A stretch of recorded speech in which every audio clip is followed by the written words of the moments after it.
회장님, 절대 서명하지 마세요. 제가 엿들은 게 있어요. 회사의 운명이 걸린 수천억짜리 계약서에 서명하려던 그 순간 가난한 신입 청소부인 다은이 다급하게 속삭였습니다. 그 말을 들은 백만장자 박만석 회장은 온몸이 얼어붙은 듯 놀랐습니다. 처음 보는 젊은 청소부의 눈빛이 너무나 간절해 보였어요. 그때 다은은 몰랐습니다. 자신의 이 행동이 자신의 인생과 박 회장의 인생 모두를 송두리째 뒤바꿀 줄은요. 도대체 이 계약서에 숨겨진 진실은 무엇이었을까요? 사연 시작 전 구독과 좋아요를 눌러주시고 어디서 듣고 계신지 댓글 남겨주시면 그곳으로 행운이 가득 깃들기를 바라겠습니다. 캄캄한 새벽 4시 50분 대한민국 굴지의 해성그룹 본사 건물은 아직 잠들어 있었습니다. 그때 건물 뒤편 직원 출입구로 한 사람이 조용히 들어섰습니다. 후, 오늘도 힘내자 김다은. 27살 다은은 스스로를 다독이며 볼을 톡톡 두드렸습니다. 새벽부터 오후까지는 해성그룹에서 청소 일을 하고 저녁에는 김밥집에서 밤 10시까지 마감 아르바이트를 하는 일정이 반복되고 있었어요. 잠깐 눈 붙이고 일어나니 또다시 새벽이 찾아왔습니다. 눈꺼풀이 천근만근이었지만 억지로라도 정신을 차려야 했죠. 다은은 자판기에서 믹스커피 한 잔을 뽑아 단숨에 들이켰습니다. 뜨거운 커피가 목구멍을 타고 내려가자 겨우 눈이 좀 떠지는 것 같았어요. 탈의실에서 작업복으로 갈아입는 다은의 손가락엔 반창고가 여러 개 붙어 있었습니다. 김밥을 말다가 베인 상처들이었죠. 낡았지만 깨끗하게 다려진 청소복을 입고 거울을 보니 피곤해 지친 얼굴이 그대로 비쳤습니다. 그래도 웃자. 오늘 할머니 병원비 낼 날이잖아. 다은은 억지로 입꼬리를 올리며 웃는 연습을 했습니다. 부모님을 일찍 여인 후 치매에 걸린 할머니를 혼자 모시고 있는 다은에게는 이 두 개의 일이 생명줄이나 다름없었죠. 청소 도구를 챙겨 로비로 나가던 중 경비 데스크에서 졸고 있는 김 경비원이 보였습니다. 60대 후반으로 보이는 김 경비원은 고개를 푹 숙인 채 의자에서 꾸벅꾸벅 졸고 있었어요. 다은은 발소리를 죽여 지나가려다가 잠시 멈췄습니다. 주머니를 뒤적이던 다은은 따뜻한 두유 하나를 꺼냈습니다. 출근길에 편의점에서 하나 사고 하나는 덤으로 받은 거였죠. 다은은 조용히 두유를 경비 데스크 위에 올려놓고 쪽지를 하나 남겼습니다. 김 선생님, 추운 새벽에 고생 많으세요. 따뜻한 거 드시고 힘내세요. 최상층 회장실로 향하는 엘리베이터 안에서 다은은 청소 순서를 머릿속으로 정리했습니다. 회장실은 항상 제일 먼저 청소해야 했죠. 임원들이 출근하기 전에 모든 걸 끝내야 했으니까요. 똑똑. 실례합니다. 청소 들어갑니다. 아무도 없을 거라 생각하며 습관적으로 인사를 하고 문을 연 다은은 깜짝 놀랐습니다. 넓고 호화로운 회장실 한쪽 소파에서 누군가 자고 있었거든요. 가까이 다가가 보니 박만석 회장이었습니다. 평소 직원들이 말릴 만큼 일을 놓지 않는 성격이었던 박 회장은 이른이 넘은 나이에도 불구하고 밤새 일하다 소파에서 쪽잠을 청한 모양이었어요. 회장의 품에는 서류 더미가 안겨 있었고 책상 위에는 먹다 만 샌드위치 조각과 차가워진 커피, 그리고 약봉지가 수북이 쌓여 있었습니다. 다은의 시선이 바닥으로 향했습니다. 회장이 자다가 발로 찬 듯 회색 체크무늬 담요가 구겨진 채 떨어져 있었죠. 회장실인데도 히터가 꺼져 있어 방 안은 차가웠습니다. 다은은 자신도 모르게 팔을 문지르며 중얼거렸어요. 춥다. 회장님 감기 걸리시겠네. 대한민국 최고 재벌의 방이라고는 믿기지 않을 정도로 쓸쓸한 분위기였습니다. 다은은 청소기를 돌리려다가 손을 멈췄어요. 소음 때문에 회장님이 깰까봐 걱정됐거든요. 대신 빗자루와 걸레를 들고 조용히 청소를 시작했습니다. 바닥을 닦던 다은은 떨어진 담요가 계속 신경 쓰였습니다. 잠시 망설이다가 담요를 집어들어 먼지를 탁탁 털었어요. 그리고는 정성스럽게 펴서 회장님의 어깨부터 발끝까지 꼼꼼하게 덮어드렸습니다. 탁자 위에 차가운 커피잔도 치웠습니다. 대신 자신의 보온병 뚜껑에 김이 모락모락 나는 둥글레차를 따랐어요. 할머니가 좋아하셔서 늘 들고 다니는 차였죠. 다은은 메모지를 찾아 정성스럽게 글씨를 썼습니다. 삐뚤빼뚤한 글씨였지만 진심이 담겨 있었어요. 회장님, 새벽 공기가 춥습니다. 식은 커피 드시면 배탈 나요. 따뜻한 차 드시고 힘내세요. 청소부 올림.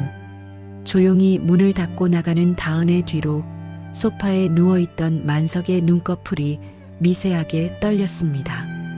사실 그는 자고 있던 게 아니었어요. 너무 피곤해서 잠시 눈을 감고 있었을 뿐이었죠. 만석은 천천히 일어나 앉았습니다. 몸을 감싸고 있는 포근한 담요의 온기가 낯설었어요. 언제 마지막으로 누군가 이렇게 자신을 배려해줬던가요? 아내와 사별 후 자식들조차 돈만 바라보는 요즘, 얼굴도 모르는 청소부가 남긴 작은 배려가 그의 마음을 울렸습니다. 새로운 청소부인가? 만석은 떨리는 손으로 둥글레차를 들어 한 모금 마셨습니다. 따뜻한 차가 목구멍을 타고 내려가자 차갑게 얼어붙었던 마음이 조금씩 녹아내리는 것 같았어요. 한편 복도로 나온 다은은 다음 청소구역으로 발걸음을 옮겼습니다. 오늘도 해야 할 일이 산더미였죠. 하지만 다은의 얼굴엔 작은 미소가 떠올라 있었어요. 누군가를 도울 수 있었다는 사실만으로도 마음이 따뜻해졌거든요. 다은은 청소 카트를 밀며 다음 사무실로 향했습니다. 아직 어두운 복도엔 다은의 발자국 소리만 조용히 울려 퍼졌죠. 그렇게 평범한 하루가 시작되는 줄만 알았습니다.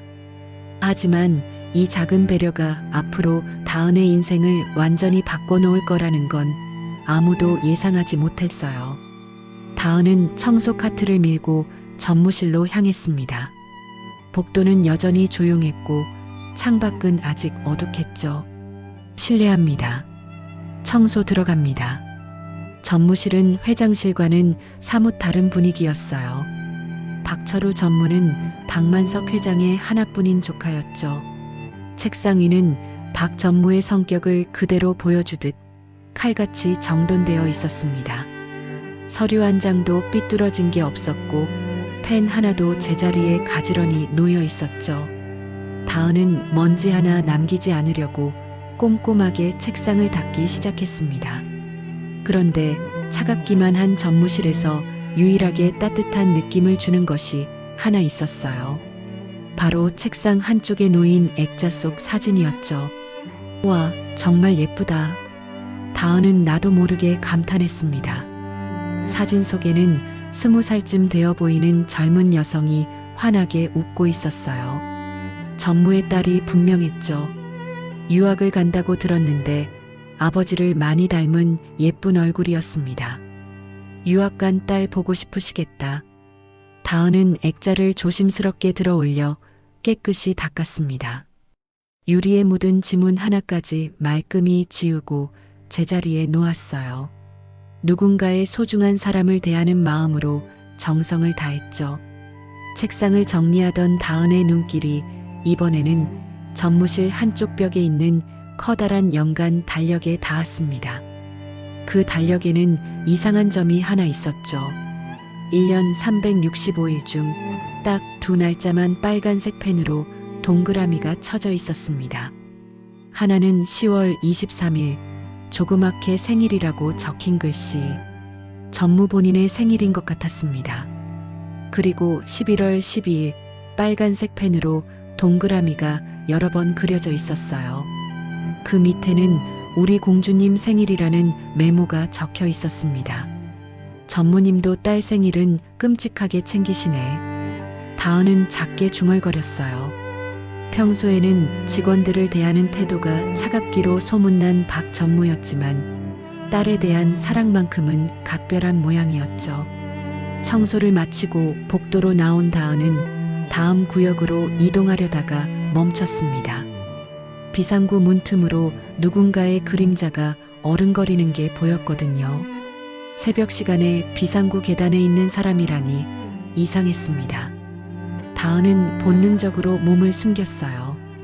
무거운 방화문 뒤에 바짝 붙어 숨을 죽였죠. 문틈 사이로 낮은 목소리가 새어나왔습니다. 박 전무였어요. 목소리 낮춰. 누가 들으면 어쩌려고. 박 전무의 목소리는 평소보다 더 낮고 거칠었습니다. 마치 으르렁거리는 짐승 같았죠. 다은은 심장이 쿵쾅거리는 걸 느꼈어요. 뭔가 심상치 않은 대화가 오가고 있다는 걸 직감했거든요.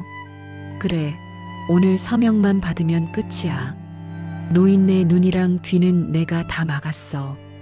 다은은 깜짝 놀라 입을 틀어막았습니다.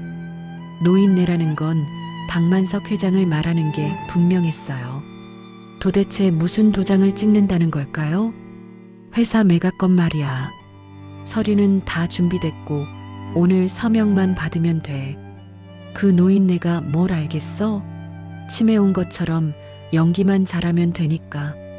다은의 눈이 휘둥그레졌습니다. 회사 매각이라니요? 그것도 회장님 몰래? 이건 명백한 배신이었어요. 매각 대금 들어오면 바로 송금해. 우리 딸 학비 끊기면 당신들 다 죽을 줄 알아.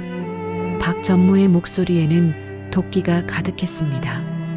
딸을 위해서라면 뭐든 할 수 있다는 듯한 어조였죠. 이게 마지막 통화야. 오늘 이후로는 연락하지 마. 일 끝나면 난 바로 해외로 뜰 거니까. 통화를 끝낸 박 전무는 거칠게 숨을 몰아쉬었습니다. 그리고는 갑자기 휴대폰을 들어 올렸어요. 퍽! 박 전무는 휴대폰을 계단 모서리에 있는 힘껏 내리찍었습니다.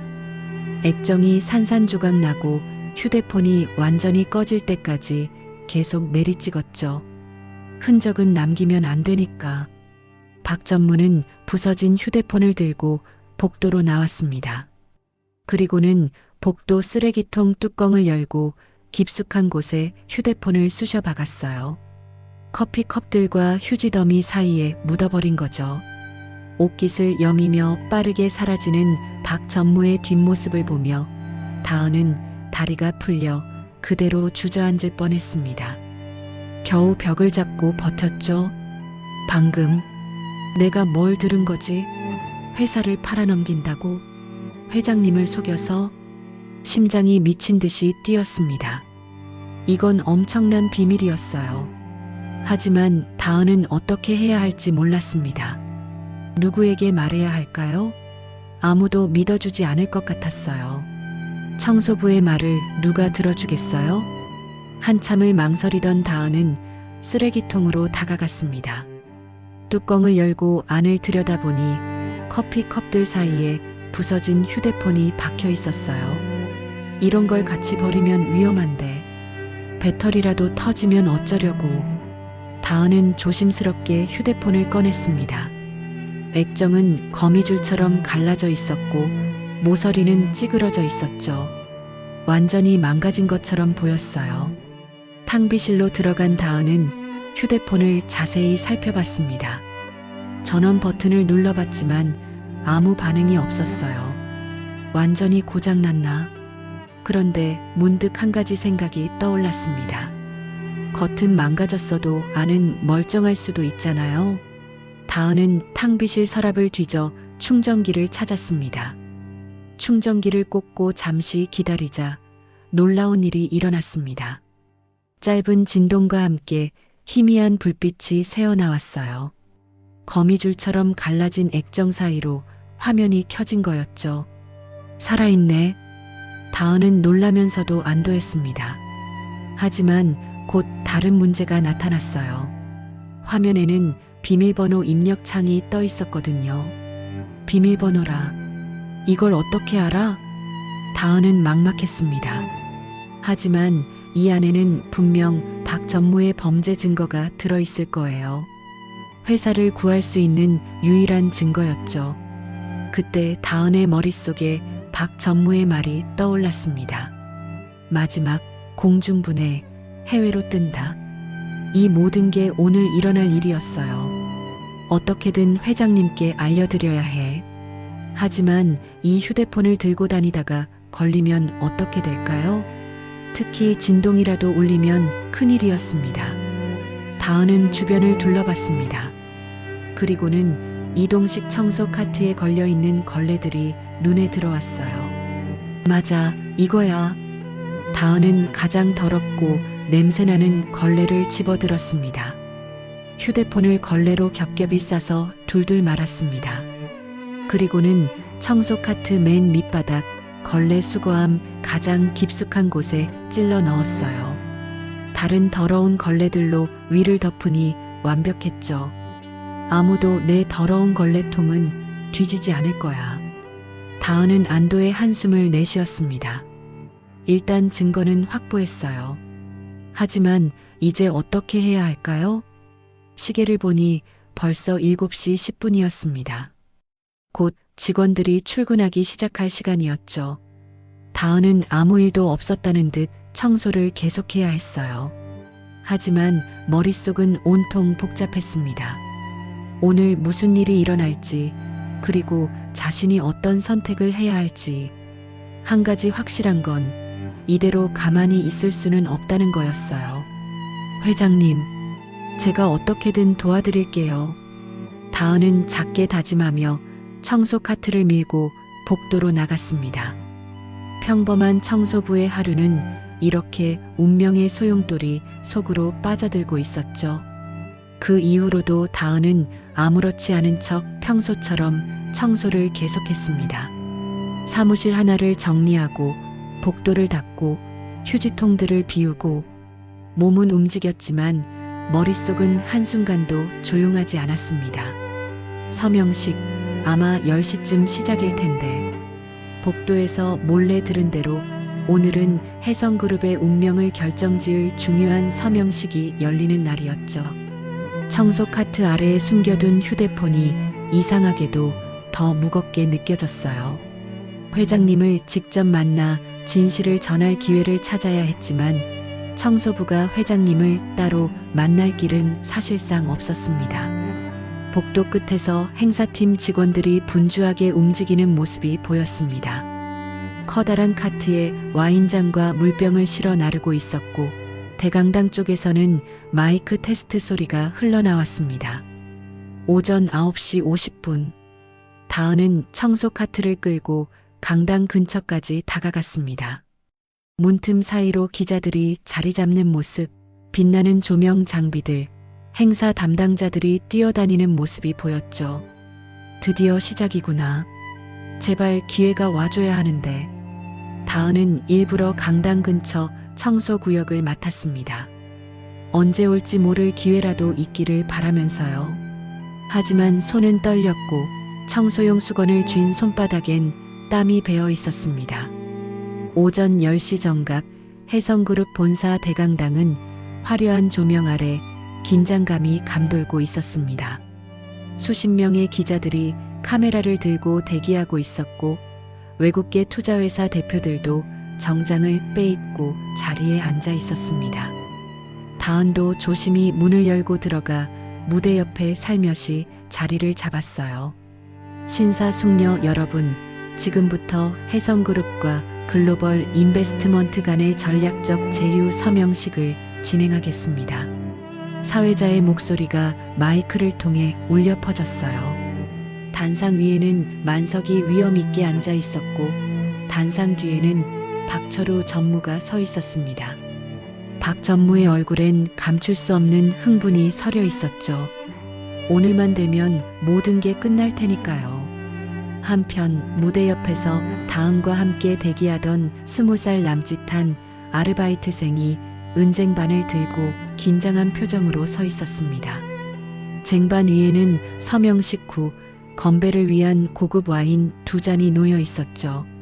붉은색 와인이 수정잔 속에서 루비처럼 빛나고 있었어요. 자, 이제 들어가세요. 행사 담당자의 신호에 아르바이트생은 조심스럽게 발걸음을 옮겼습니다. 수많은 시선이 단상으로 집중되는 가운데 그는 떨리는 손으로 쟁반을 꼭 잡고 테이블로 다가갔어요. 바로 그때였습니다. 찰칵, 찰칵, 수십 대의 카메라 플래시가 일제히 터졌어요. 갑작스러운 섬광에 아르바이트생은 순간 눈이 부셔 움찔했습니다. 그리고 다음 발걸음을 내딛는 순간, 바닥에 대충 테이핑된 굵은 마이크 선에 발이 걸렸습니다. 중심을 잃은 아르바이트생의 몸이 앞으로 쏠렸고 쟁반도 함께 기울어졌어요. 2잔의 붉은 와인이 공중에서 호를 그리며 쏟아졌습니다. 그 와인은 하필이면 만석의 회색 정장 바지와 구두 위로 고스란히 떨어졌어요. 하얀 테이블보에도 붉은 얼룩이 번졌고 고급 카페까지 와인으로 물들었습니다. 어머, 세상에, 장례는 순식간에 아수라장이 되었습니다. 기자들은 더 자극적인 사진을 찍으려고 셔터를 눌러댔고 외국인 투자자들은 당황한 표정으로 수군거렸죠. 박전무의 얼굴이 벌겋게 달아올랐습니다. 완벽해야 할 서명식이 엉망이 되어버린 거예요. 뭐 하는 거야? 당장 치워.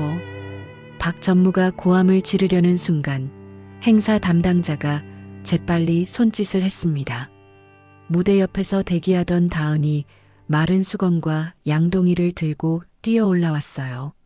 아르바이트생은 자신이 저지른 실수에 얼굴이 하얗게 질려 있었습니다. 깨진 와인잔 조각들과 붉은 얼룩을 보며 어쩔 줄 몰라 했죠. 죄송합니다. 제가. 다은은 당황한 아르바이트생에게 다가가 어깨를 가볍게 토닥였습니다. 그리고 따뜻하고 침착한 목소리로 말했어요. 괜찮아요. 실수는 누구나 해요. 제가 할게요. 유리 조각 때문에 위험하니까 뒤로 물러나 있어요. 다은의 차분한 목소리에 아르바이트생은 겨우 정신을 차렸습니다. 고개를 숙인 채 무대 뒤로 물러났죠. 다은은 즉시 만석 앞으로 다가가 무릎을 꿇었습니다. 실례하겠습니다, 회장님. 다은은 바닥을 닦기 전에 먼저 만석에 젖은 바짓단과 구두를 닦기 시작했어요. 회장의 품위를 지켜드리는 게 우선이라고 생각했거든요. 마른 수건으로 와인을 꼼꼼히 닦아내며 최대한 얼룩을 지우려 애썼습니다. 만석은 처음엔 당황스러웠지만 자신의 발치에서 정성스럽게 일하는 다은을 보며 묘한 기분이 들었어요.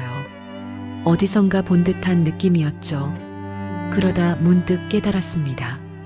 오늘 새벽 자신에게 담요를 덮어주고 따뜻한 차를 남겨둔 청소부가 바로 이 아이였구나. 한편 단상 뒤편에 서 있던 박전무는 초조하게 발을 동동 굴렀습니다. 기자들이 보고 있어서 다가가서 소리칠 수도 없었죠. 시계를 보니 벌써 10분이나 지체되고 있었어요. 아오, 저 여자는 또 뭐야? 시간 없는데 빨리 치우고 꺼질 것이지. 박전무는 이를 악물며 중얼거렸습니다. 오늘 서명을 받지 못하면 모든 계획이 물거품이 될 수도 있었거든요. 다은은 만석의 구두에 묻은 와인을 거의 다 닦아냈습니다. 그리고 잠시 고개를 들어 만석과 눈을 마주쳤어요. 주변의 웅성거림 속에서 오직 두 사람만 들을 수 있는 작은 목소리로 속삭였습니다. 회장님, 절대 서명하지 마세요. 만석의 눈썹이 미세하게 움직였습니다. 평범한 청소부가 갑자기 이런 말을 하다니요? 다은은 재빨리 덧붙였어요. 전무님이 통화하는 걸 들었어요. 이게 마지막이라고. 서명하면 도망가실 거예요.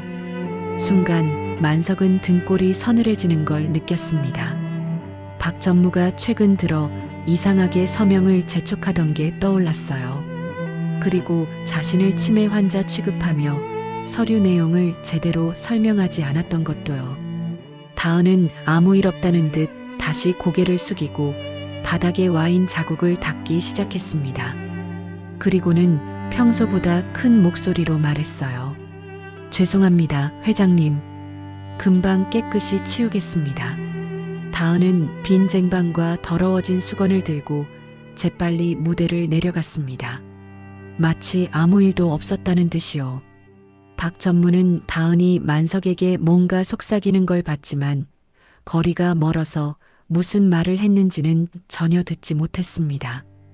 다만 만석이 멍하니 다은의 뒷모습을 바라보는 게 이상할 뿐이었죠. 뭘 그렇게 보고 계십니까? 박 전무는 가식적인 미소를 지으며 만석에게 다가갔습니다. 회장님, 옷은 나중에 갈아입으시면 됩니다. 기자들도 기다리고 있고 시간 관계상 서명부터 하시죠. 어차피 형식적인 거잖습니까? 박 전무는 서류를 만석 앞으로 밀며 펜을 건넸어요. 눈빛에는 초조함이 가득했죠. 자, 여기 서명만 하시면 됩니다. 회사를 위한 최선의 선택입니다. 외국 자본 유치로 회사가 더 크게 성장할 겁니다. 만석은 천천히 만년필을 들었습니다. 펜촉이 서류 위로 다가갔어요. 박 전무의 눈이 반짝였습니다. 드디어 모든 게 끝나는구나. 하지만 만석은 서명 직전에 손을 멈췄습니다. 그리고는 차갑게 식은 눈으로 박 전무를 올려다봤어요. 펜을 든 채로 정지한 만석의 모습에 장내는 숨을 죽였습니다. 기자들의 카메라가 일제히 그의 손끝을 향했죠. 무거운 침묵이 흘렀어요. 박 전무의 이마에 식은 땀이 맺혔습니다. 왜 갑자기 멈춘 거지? 설마 그 청소부가 뭔가 이상한 말을 한 건가? 하지만 그럴 리가. 고작 청소부 따위가 뭘 알겠어? 회장님? 박 전무가 조심스럽게 불렀지만 만석은 대답하지 않았습니다. 그저 서류를 뚫어지게 쳐다볼 뿐이었죠. 탁! 만석이 만년필 뚜껑을 닫는 소리가 고요한 장내에 크게 울렸습니다. 마이크가 그 작은 소리까지 증폭시켜 스피커로 내보냈어요. 회장님, 서명 안 하십니까? 박 전무의 목소리가 떨렸습니다. 애써 평정심을 유지하려 했지만 초조함이 묻어났죠. 만석은 한 손으로 이마를 짚으며 고개를 저었습니다. 갑자기 현기증이 나는군. 글씨가 안 보여. 네. 아니, 지금 기자들도 있고 상대방 대표도 와 있는데 그게 무슨... 박 전무가 다급하게 말했지만 만석은 단호하게 손을 들어 말을 끊었습니다. 내 몸이 안 좋다는데 뭐가 그렇게 급한가? 정회하게. 만석의 목소리에는 분노가 서려 있었어요. 평소 온화했던 그가 이렇게 화를 내는 건 극히 드문 일이었죠. 만석은 지팡이를 짚고 비틀거리며 일어났습니다. 연기인지 진짜인지 알 수 없는 모습이었어요. 하지만 분명한 건 서명할 의사가 전혀 없다는 거였죠. 장내가 술렁이기 시작했습니다. 무슨 일이지? 서명 안 하시나 봐. 회장님 건강이 안 좋으신가? 기자들은 예상치 못한 상황에 흥분하며 셔터를 눌러댔습니다. 해성그룹 회장, 서명식 도중 중단 같은 자극적인 제목이 벌써부터 그들의 머릿속을 맴돌았죠. 외국계 펀드 대표 스티브가 일어나며 불만스러운 표정을 지었습니다. 이게 무슨 일입니까? 우리는 뉴욕에서 이 계약을 위해 날아왔는데. 박 전무가 황급히 스티브에게 달려갔어요. 죄송합니다. 회장님이 갑자기 몸이 안 좋으셔서 잠시만 기다려주시면. 하지만 만석은 이미 경호원들의 부축을 받으며 강당을 빠져나가고 있었습니다. 그의 뒷모습은 확고했어요. 오늘은 절대 서명하지 않겠다는 의지가 보였죠. 무대 한쪽에서 이 광경을 지켜보던 다은은 안도의 한숨을 내쉬었습니다. 일단 서명은 막았어요. 하지만 이게 끝이 아니라는 걸 알고 있었죠. 박 전무가 가만히 있을 리 없으니까요. 다은은 청소 카트를 밀고 천천히 강당을 빠져나갔습니다. 카트 밑바닥 깊숙한 곳에 숨겨둔 휴대폰의 무게가 천근처럼 느껴졌어요. 하지만 후회는 없었습니다. 다은은 옳은 일을 했다고 믿었으니까요. 이제 남은 건 이 위험한 증거를 어떻게 지켜낼 것인가 하는 문제였죠. 한편 박 전무는 당황해서 어쩔 줄 몰랐습니다. 완벽하게 준비한 계획이 와인 한 잔 때문에 엉망이 되다니요. 아니, 정말 와인 때문일까요? VIP 대기실로 향하는 복도에서 박 전무는 스티브와 다른 투자자들에게 연신 고개를 숙였습니다. 정말 죄송합니다. 회장님이 연세가 있으셔서 요즘 기억력도 좀 오락가락하시고 치매 기운이 있으셔서. 박 전무는 일부러 치매라는 단어를 강조했어요. 나중에 법적 문제가 생기면 이용할 수 있을 거라 생각했거든요. 내일 다시 자리를 만들겠습니다. 제가 책임지고 서명 받아내겠습니다. 투자자들은 불쾌한 표정으로 고개를 저었습니다. 미스터 박, 우리가 얼마나 바쁜지 알잖습니까? 내일까지만 기다립니다. 만약 또 이런 일이 스티브는 말끝을 흐렸지만 그 의미는 분명했어요. 계약이 파기될 거라는 협박이었죠. 투자자들이 떠나고 홀로 남은 박 전무는 복도에 놓인 화분을 발로 걷어찼습니다. 젠장! 화분이 쓰러지며 흙이 쏟아졌어요. 박 전무의 분노가 얼마나 큰지 보여주는 장면이었죠. 그는 주먹을 불끈 쥐며 생각에 잠겼습니다. 분명 들어오기 전까지는 회장이 멀쩡했어요. 서명할 준비도 되어 있었고요. 그런데 갑자기 왜 마음을 바꾼 걸까요? 와인 쏟은 것 때문에? 아니야, 그 정도로 화낼 사람이 아니야. 박 전무의 머릿속에 한 장면이 스쳐 지나갔습니다. 바닥에 무릎 꿇고 있던 청소부. 회장의 구두를 닦으며 뭔가 속삭이던 모습. 설마 그 청소부가? 박 전무는 청소부의 얼굴을 떠올려 봤어요. 평범하고 어린 얼굴이었죠. 그런데 왜 그렇게 열심히 회장의 구두를 닦았을까요? 그리고 무슨 말을 했기에 회장이 갑자기 태도를 바꾼 걸까요? 그때 박 전무의 가슴이 철렁했습니다. 혹시 오늘 아침 비상구에서. 박 전무는 서둘러 비상구로 향했습니다. 아침에 휴대폰을 버렸던 그곳이었죠. 복도 쓰레기통 앞에서 멈춘 그는 뚜껑을 열어젖혔어요. 커피컵들, 휴지 뭉치들. 하지만 가장 중요한 건 없었습니다. 깨진 휴대폰이 사라진 거예요. 아, 이것 봐라. 박 전무는 허탈하게 웃었습니다. 누군가 가져간 게 분명했어요. 청소부들이 쓰레기를 치웠을 수도 있지만 그의 직감은 다른 걸 가리키고 있었죠. 박 전무는 즉시 휴대폰을 꺼내 보안팀장에게 전화를 걸었습니다. 나야. 보안팀장. 네, 전무님. 아까 행사장에서 청소하던 여자 있었지? 와인 닦던 애 말이야. 네, 기억합니다. 지금 당장 CCTV 확인해봐. 오늘 아침 6시부터 지금까지 그 여자가 어디서 뭘 했는지 전부 다. 박 전무의 목소리는 낮고 차가웠어요. 특히 비상구 쪽이랑 2층 복도 쓰레기통 근처를 중점적으로 봐. 뭔가 이상한 행동이 없었는지. 알겠습니다. 근데 무슨 일이? 말 말고 빨리 확인해. 그리고 박 전무는 잠시 말을 멈췄다가 덧붙였어요. 내 물건을 가져간 것 같으니까 찾으면 조용히. 아주 조용히 내 방으로 데려와. 전화를 끊은 박 전무는 주머니에서 지갑을 꺼내 만지작거렸습니다. 머릿속으로는 벌써 다음 시나리오를 짜고 있었죠. 만약 그 청소부가 내 휴대폰을 가져갔다면 도둑으로 몰면 되지. 박 전무의 입가에 차가운 미소가 번졌어요. 고작 청소부 하나쯤이야 얼마든지 처리할 수 있었으니까요. 한편 그 시각 다은은 화장실에서 손을 씻고 있었습니다.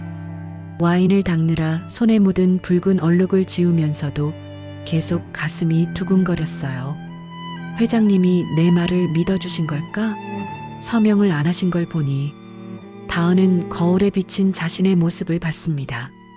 평범한 청소부의 모습이었죠. 하지만 청소 카트 밑바닥엔 회사의 운명을 바꿀 폭탄이 들어 있었어요. 이제 박 전무가 가만히 있지 않을 거야.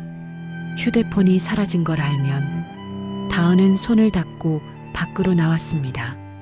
복도에는 아까와 달리 긴장감이 감돌고 있었어요. 직원들이 수군거리는 소리가 들렸죠. 서명식이 취소됐대. 회장님이 갑자기 나가셨다던데? 무슨 일이 있었나 봐. 다은은 아무 일 없다는 듯 청소 카트를 밀고 다음 구역으로 향했습니다. 하지만 등 뒤에서 느껴지는 시선이 있었어요. 복도 끝에서 박 전무가 그녀를 지켜보고 있었거든요. 사냥감을 노리는 맹수처럼 차갑고 날카로운 눈빛으로.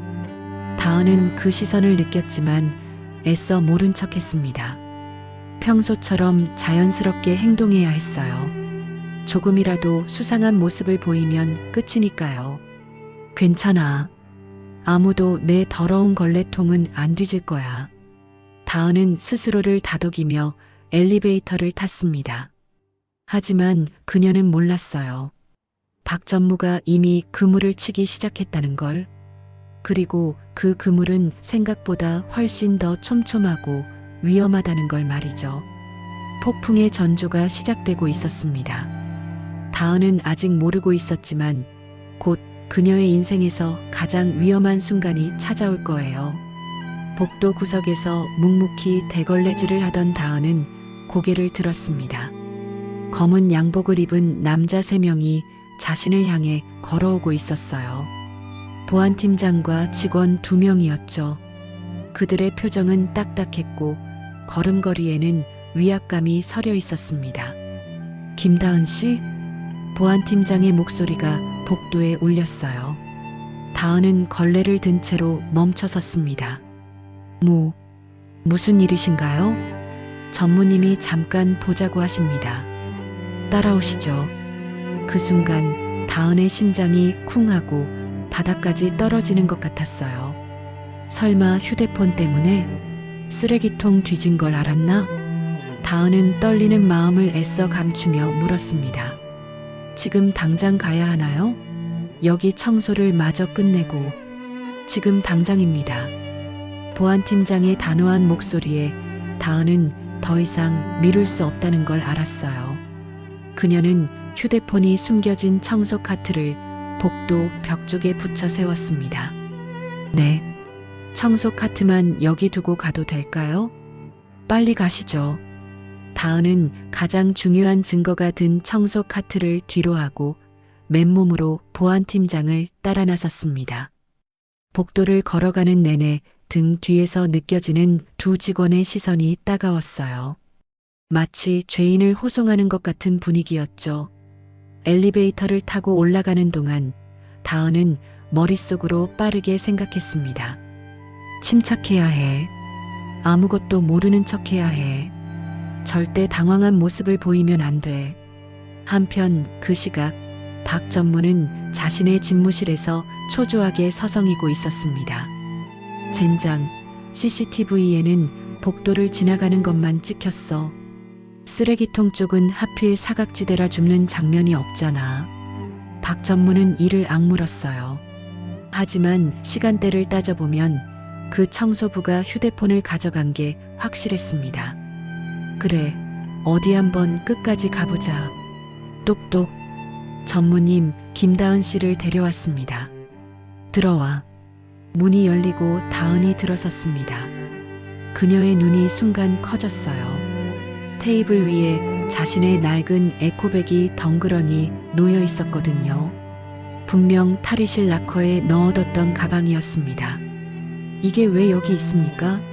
제 허락도 없이 락커를 여신 거예요? 다은의 목소리에는 분노가 섞여 있었습니다. 하지만 박 전무는 코웃음을 쳤어요. 도둑 잡는데 허락이 무슨 필요야? 도둑이라뇨? 아까 내 방 청소했지? 내 지갑이 없어졌어. 다은은 어이가 없었습니다. 분명 휴대폰을 찾고 있으면서 지갑 타령을 하다니요. 저는 손대지 않았습니다. 전무님 방에서 지갑 같은 건 본 적도 없어요. 그래, 그럼 확인해 보면 되겠네. 박 전무가 손짓하자 보안팀장이 다가왔습니다. 보안팀장, 털어봐. 가방이랑 주머니 싹 다. 이건 엄연히 사생활 침해. 다은이 항의하려 했지만 소용없었어요. 보안 요원이 거칠게 다은의 가방을 집어들어 테이블 위에 거꾸로 쏟아부었습니다. 찰그람. 가방 속 물건들이 테이블 위로 쏟아졌어요. 할머니의 약봉지, 낡은 동전 지갑, 버스카드, 핸드크림, 반창고, 메모장. 보안 요원은 다은의 앞치마 주머니까지 뒤집어 탈탈 털었습니다. 하지만 나온 건 휴지 몇 장과 볼펜 한 자루뿐이었죠. 박 전무의 시선은 테이블 위의 물건들을 훑고 있었습니다. 하지만 그가 찾는 건 지갑이 아니었어요. 깨진 휴대폰을 찾느라 혈안이 되어 있었죠. 이게 다야? 더 없어? 박 전무의 목소리에는 초조함이 묻어났습니다. 안주머니까지 뒤져봐. 꼼꼼히. 보안 요원들이 다은의 옷주머니를 모두 뒤졌지만 아무것도 나오지 않았어요. 보안팀장이 난처한 표정으로 고개를 저었습니다. 전무님, 아무것도 나오지 않습니다. 박 전무의 얼굴이 불그락푸르락했어요. 심증은 확실한데 물증이 없었거든요. 분명 쓰레기통에서 휴대폰만 사라졌는데 어디다 숨겼지? 아니면 진짜 다른 놈인가? 박 전무는 주먹을 불끈 쥐었다가 폈습니다. 그리고는 갑자기 책상을 쾅 하고 내리쳤어요. 어디다 숨겼어? 다은은 놀라서 움찔했지만 곧 정신을 차리고 말했습니다. 숨긴 게 없습니다.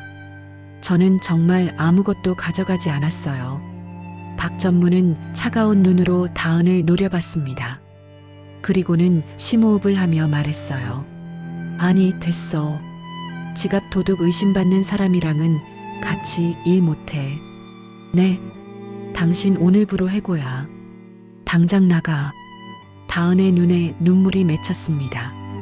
억울함과 분노가 한꺼번에 밀려왔어요. 증거도 없이 남의 가방까지 뒤져놓고 이러시는 게 어디 있습니까? 이건 부당해고예요. 시끄러워. 박 전무가 소리를 질렀습니다. 보안팀장, 뭐해 안 끌어내고. 이 여자 오늘부로 출입 금지야. 건물 얼씬도 못하게 해. 보안 요원들이 다은의 양팔을 잡았습니다. 다은은 억울해서 눈물이 났지만 한편으로는 안도의 한숨을 내쉬었어요. 휴대폰을 빼앗기지 않았으니까요. 잠깐만요. 제 물건은 챙겨가야죠. 다은이 테이블 위에 흩어진 자신의 물건들을 서둘러 가방에 담았습니다. 할머니 약봉지를 조심스럽게 챙기는 그녀의 손이 떨렸어요. 보안 요원들에게 끌려가듯 전무실을 나온 다은은 엘리베이터를 타고 1층 로비로 내려왔습니다. 직원들의 시선이 따가웠지만 다은은 고개를 꼿꼿이 들었어요. 잘못한 게 없으니까요. 아, 잠깐만요. 로비를 나서려던 다은이 멈춰섰습니다. 제가 쓰던 청소도구는 가져가야죠. 개인 물건도 있고. 보안팀장이 잠시 망설이다가 고개를 끄덕였습니다. 빨리 가져오세요. 같이 갑시다. 다은은 보안 요원들의 감시 아래 복도로 돌아갔습니다. 벽에 세워둔 청소 카트가 그대로 있었어요. 그 모습을 보자 다은의 심장이 빠르게 뛰기 시작했습니다. 다은은 청소 카트에서 자신의 물건인 척 고무장갑과 작은 수건 몇 개를 꺼냈습니다. 그리고는 마지막으로 카트 맨 밑바닥에 있는 더러운 걸레 뭉치를 집어들었어요. 이것도 제 겁니다. 집에서 가져온 걸레예요. 다은은 냄새나는 걸레 뭉치를 그대로 가방에 쑤셔 넣었습니다. 보안 요원들이 인상을 찌푸렸어요. 그런 더러운 걸 제 걸레예요. 이것도 검사하실 건가요? 다은이 걸레를 들어보이자 보안 요원들이 뒤로 물러섰습니다. 화장실 청소에 쓰던 걸레의 냄새가 코를 찔렀거든요. 됐습니다. 빨리 나가시죠. 다은은 가방을 꼭 안고 건물을 나섰습니다. 차가운 바람이 얼굴을 스쳤지만 그녀의 마음은 뜨거웠어요. 가방 속 더러운 걸레에 쌓인 작은 휴대폰 하나가 거대한 돌덩이처럼 느껴졌습니다. 해냈어. 일단 휴대폰은 지켰어. 하지만 안심하기엔 일렀죠. 다은이 건물을 나서는 모습을 박 전무가 사무실 창문에서 지켜보고 있었거든요. 찜찜하네. 박 전무는 창문에서 떨어지며 혼잣말을 했습니다. 그리고는 다시 전화기를 들었어요. 보안팀장 나야. 네, 전무님. 일단 청소 용역 업체 직원들 싹 다 불러. 건물 내 쓰레기통이란 쓰레기통은 다 뒤져. 화장실 천장, 비상구 구석구석까지.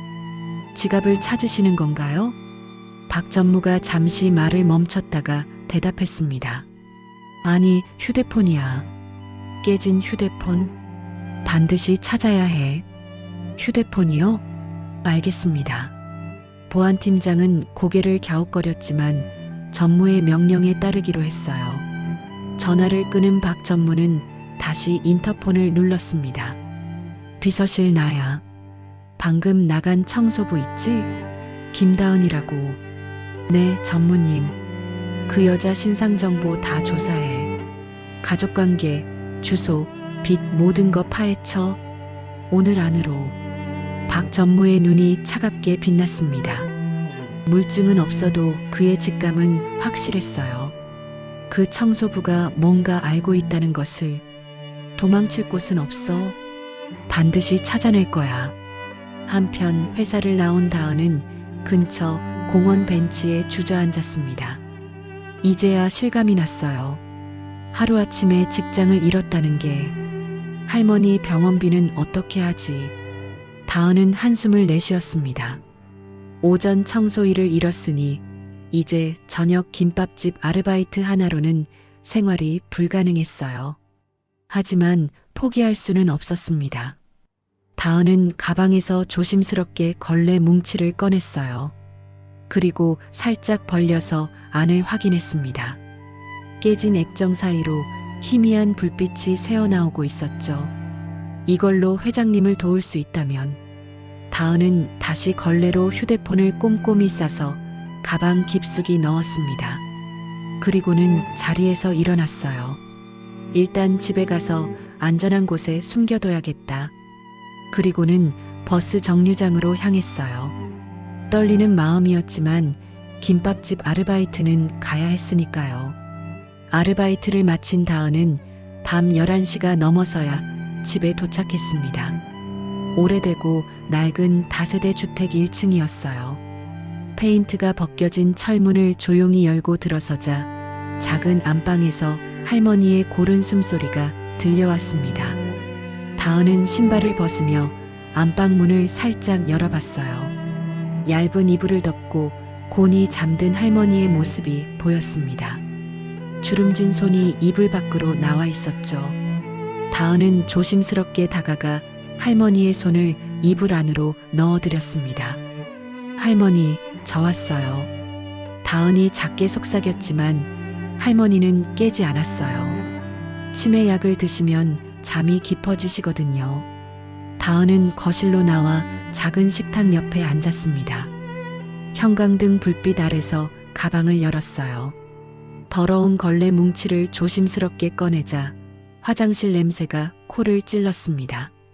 하지만 다은은 개의치 않았어요. 걸레를 한 겹씩 벗겨내자 거미줄처럼 금이 간 휴대폰이 모습을 드러냈습니다. 차가운 기계 덩어리를 손에 쥐고 있자니 온갖 생각이 머릿속을 스쳤습니다. 이것 때문에 직장을 잃었어. 도둑 취급까지 받았고. 다은은 휴대폰을 탁자 위에 내려놨습니다. 깨진 액정이 형광등 불빛을 받아 이상하게 반짝였어요. 경찰서에 가져갈까? 아니야, 비밀번호도 모르는데. 오히려 내가 훔친 거라고 할지도 몰라. 다은은 고개를 저었습니다. 증거도 없이 대기업 전무를 고발한다는 게 얼마나 무모한 일인지 잘 알고 있었어요. 그럼 그냥 한강에 던져버릴까? 그러면 이 모든 게 끝나는 건데. 하지만 그 순간 새벽 회장실에서 봤던 박만석 회장의 모습이 떠올랐습니다. 서류 더미를 안고 소파에서 쪽잠을 자던 외로운 뒷모습, 식어빠린 커피와 수북한 약봉지들, 바닥에 떨어진 담요. 회장님은 어쩌지? 전무님이 회사를 망치는 걸 그냥 두고 볼 순 없어. 다은은 휴대폰을 다시 집어들었습니다. 이번엔 더 꽉 쥐었어요. 손바닥에 땀이 배어났습니다. 일단 가지고 있자. 회장님을 도울 방법이 분명 있을 거야. 다은은 자리에서 일어나 안방으로 들어갔습니다. 할머니가 주무시는 침대 옆 오래된 장롱 앞에 섰어요.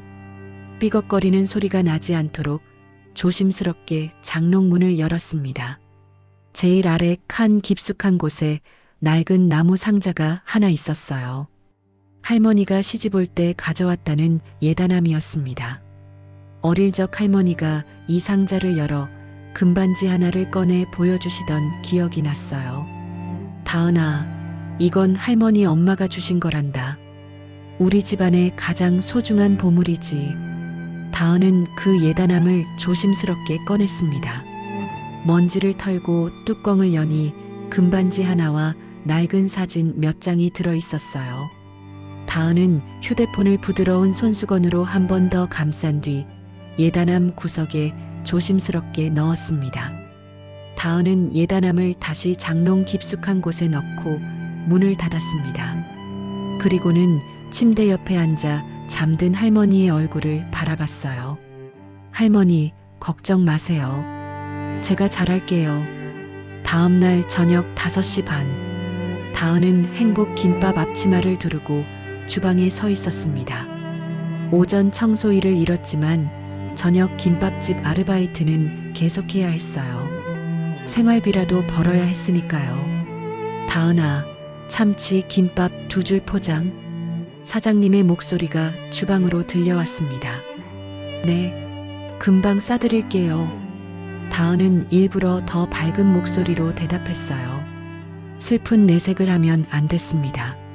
사장님이 걱정하실 테니까요. 김을 펴고 밥을 올리고 속재료를 넣는 익숙한 손놀림. 김밥을 마는 동안만큼은 다른 생각을 할 수 없었어요. 오히려 그게 다행이었습니다. 저녁 7시가 되자 가게가 붐비기 시작했습니다. 퇴근길 직장인들과 학원 마친 학생들로 자리가 가득 찼어요. 여기요. 치즈 김밥이랑 라면 주세요. 떡볶이는 얼마나 기다려야 해요? 다은은 쉴 틈 없이 주문을 받고 음식을 나르며 정신없이 움직였습니다. 땀이 이마에 송글송글 맺혔어요. 저녁 7시 반쯤 되었을 때였습니다. 띵그랑. 문이 열리는 소리에 다은이 고개를 들었어요. 어서 오세요. 습관적으로 인사를 하던 다은의 목소리가 멈췄습니다. 가게 안으로 들어온 손님 때문이었어요. 낡은 등산 점퍼를 입고 야구 모자를 푹 눌러 쓴 노신사였습니다. 언뜻 보면 평범한 할아버지 같았지만 다은은 그 걸음걸이를 알아봤어요. 등을 곧게 펴고 걷는 자세, 지팡이를 짚는 품격 있는 손놀림. 회장님? 다은은 깜짝 놀라 물컵을 떨어뜨릴 뻔했습니다. 회장님이 왜 여기에? 그것도 이런 초라한 차림으로? 만석은 다은과 눈이 마주치자 검지를 입술에 갖다 댔습니다. 쉬타는 제스처였어요. 그리고는 가게 구석, 사람들 눈에 잘 띄지 않는 테이블로 조용히 걸어가 앉았습니다. 다은은 당황한 마음을 진정시키려 애썼어요. 손님들이 쳐다보고 있었거든요. 물통과 메뉴판을 들고 만석의 테이블로 다가갔습니다. 어서 오세요. 주문 도와드릴. 물컵을 놓으려던 다은의 손이 미세하게 떨렸습니다. 만석은 모자를 살짝 올려 다은을 똑바로 쳐다봤어요. 주름진 얼굴이지만 눈빛만은 형광등 아래서도 또렷했습니다. 여기서 제일 싼 김밥 한 줄 주게. 만석의 목소리는 낮고 차분했어요. 마치 정말 김밥을 먹으러 온 손님처럼 자연스러웠습니다. 다은은 주위를 힐끗 살폈습니다. 다행히 다른 손님들은 자기 음식 먹느라 정신이 없었어요. 다은은 떨리는 목소리로 대답했습니다. 네, 알겠습니다. 김밥 한 줄 나갑니다. 다은은 주방으로 돌아가 김밥을 말기 시작했습니다. 하지만 손이 제대로 움직이지 않았어요. 머릿속이 복잡했습니다. 회장님이 어떻게 여길 찾아오셨지? 날 만나러 온 건가? 아니면 우연히? 김밥을 다 말고 예쁘게 썰어 접시에 담았습니다. 손이 떨려서 칼질이 삐뚤었지만 어쩔 수 없었어요. 다은은 김밥을 들고 박 회장의 테이블로 갔습니다. 김밥 나왔습니다. 고맙네. 만석은 김밥을 받아들고 젓가락을 집었습니다. 하지만 먹지는 않았어요. 그저 김밥을 바라보고만 있었습니다. 다은은 다시 주방으로 돌아갔지만 마음이 계속 신경 쓰였습니다. 손님들 주문을 받고 음식을 나르면서도 자꾸만 회장님 쪽을 쳐다보게 됐어요. 시간이 흘러 저녁 8시가 되자 손님들이 하나둘 빠져나가기 시작했습니다. 가게 안이 조금씩 한산해졌어요. 만석은 여전히 구석자리에 앉아 있었습니다. 김밥은 한 입도 먹지 않은 채 그대로였어요. 다은은 사장님을 돌아봤습니다. 사장님은 설거지를 하느라 뒤편에 계셨어요. 사장님, 잠깐 화장실 다녀올게요. 그래, 다녀와. 다은은 앞치마를 벗어 걸고 만석의 테이블로 다가갔습니다. 주위를 살피고 조심스럽게 의자를 빼앉았어요. 회장님, 다은이 작은 목소리로 불렀습니다. 만석은 모자를 벗어 무릎에 올려놓았습니다. 흰머리가 드러났지만 표정은 온화했어요. 해고당했다지? 미안하네. 나 때문에. 만석의 목소리에는 진심 어린 미안함이 담겨 있었습니다. 아닙니다. 제가 주제넘게 나서서. 다은은 고개를 저었어요. 하지만 눈시울이 붉어졌습니다. 그동안 참았던 감정이 북받쳐 올랐거든요. 만석은 잠시 말없이 다은을 바라봤습니다. 그리고는 주먹을 쥐며 말했어요. 묻고 싶은 게 있어서 왔네. 어제 행사장에서 내게 한 말일세. 정말 철우 통화를 들은 건가? 확실한가? 만석의 눈빛이 진지해졌습니다. 다은은 잠시 망설였어요. 하지만 이미 돌이킬 수 없다는 걸 알고 있었습니다. 다은은 주위를 다시 한번 살폈습니다. 다른 손님들은 멀리 떨어져 있었고 사장님은 여전히 설거지 중이었어요. 다은은 목소리를 더 낮췄습니다. 네. 전무님이 비상구에서 통화하는 걸 우연히 들었습니다. 회사를 공중분해시키고 해외로 뜬다고 하셨어요. 만석의 턱이 미세하게 떨렸습니다. 그리고 다은은 말을 잠시 멈췄습니다. 다음 말을 하면 정말 돌이킬 수 없을 것 같았거든요. 하지만 만석의 눈을 보자 용기가 났습니다. 전무님이 버린 휴대폰을 제가 가지고 있습니다. 뭐라고? 만석의 눈이 커졌습니다. 테이블 위를 짚은 손에 힘이 들어갔어요. 쓰레기통에서 주웠습니다. 전무님이 직접 부수고 버리신 거예요. 분명 그 안에 중요한 증거가 있을 겁니다. 지금 어디 있나? 집에 안전하게 숨겨뒀습니다. 근데 다은의 목소리가 작아졌습니다. 비밀번호가 걸려 있어서 내용은 못 봤어요. 전무님이 그걸 찾으려고 제 가방까지 뒤지고 저를 쫓아내셨습니다. 분명 그 안에 결정적인 게 있을 거예요. 만석은 한참 동안 아무 말이 없었습니다. 그저 떨리는 손으로 물컵을 들어 물을 한 모금 마셨어요. 그리고는 천천히 손을 뻗어 다은의 거친 손등을 덮었습니다. 따뜻한 온기가 전해졌어요. 자네가 회사를 살렸어. 만석의 목소리가 잠겼습니다. 아니, 늙은 나를 살렸네. 그 휴대폰 절대 뺏기면 안 되네. 내가 반드시 자네를 지켜주겠네. 다은의 눈에서 눈물이 주르륵 흘러내렸습니다. 그동안 혼자 감당하기 너무 무거웠던 짐을 드디어 나눌 수 있다는 안도감 때문이었어요. 내일까지 내가 방법을 찾아보겠네. 그 휴대폰 절대 다른 사람한테 보여주면 안 되네. 네, 회장님. 알겠습니다. 다은은 눈물을 닦으며 고개를 끄덕였습니다. 만석은 자리에서 일어나며 모자를 다시 눌렀었어요. 그럼 내일 보세. 조심해서 들어가고. 만석이 가게 문을 나서자 다은은 안도의 한숨을 내쉬었습니다. 이제 혼자가 아니었어요. 든든한 편이 생겼다는 것만으로도 마음이 한결 가벼워졌습니다. 다음 날 아침 10시 박 전무는 자신의 집무실에서 창밖을 노려보고 있었습니다. 밤새 한숨도 제대로 못 잤는지 눈밑이 시커멓게 그을렸어요. 와이셔츠는 구겨져 있었고 넥타이는 비뚤어져 있었습니다.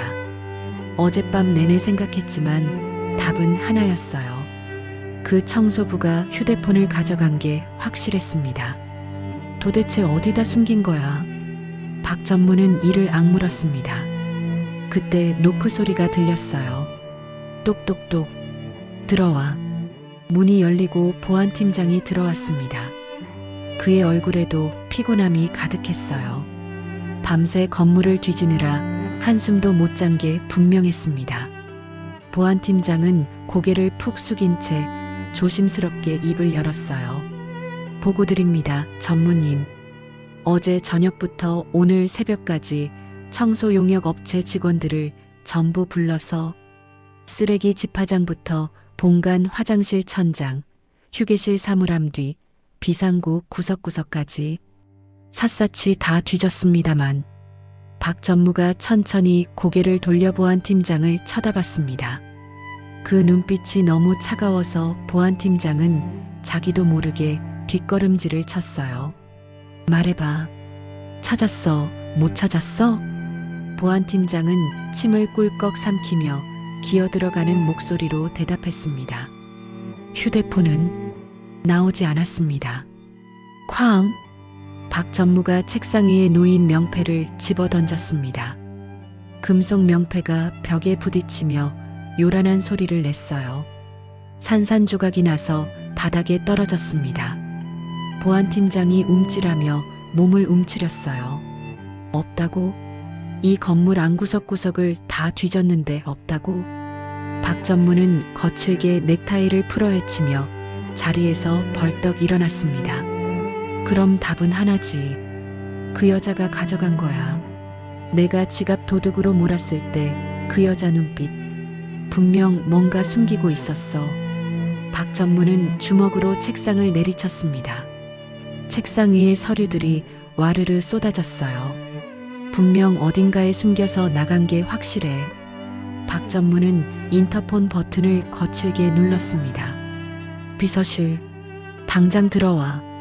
잠시 후 비서가 황급히 문을 열고 들어왔습니다. 손에는 누런 대봉투를 들고 있었어요. 전무님 부르셨습니까?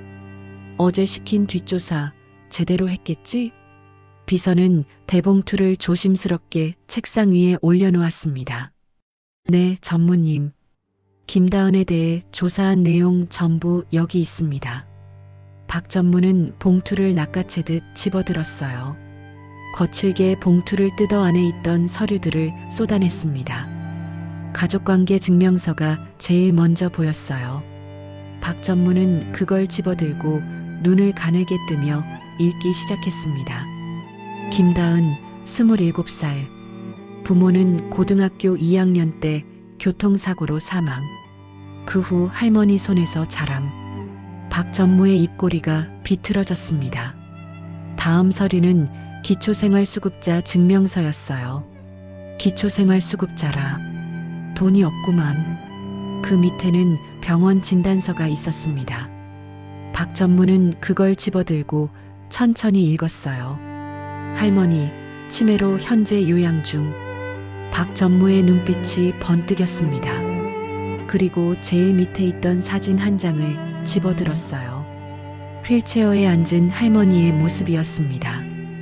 허리가 굽고 머리가 하얗게 센 할머니가 카메라를 보며 어리둥절한 표정을 짓고 있었어요.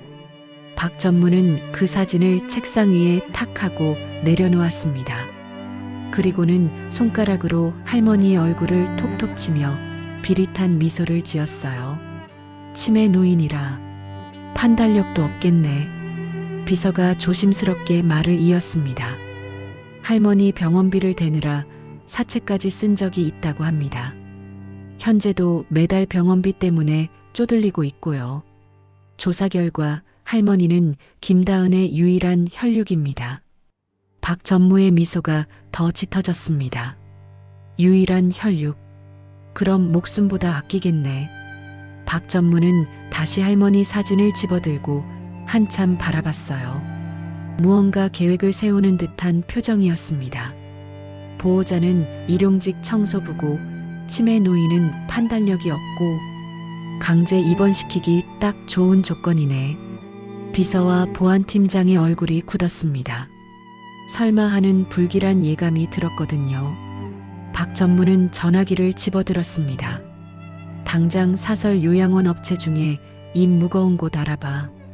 그리고 앰뷸런스 한 대 준비하고 덩치 좋은 직원들로. 전무님 그건.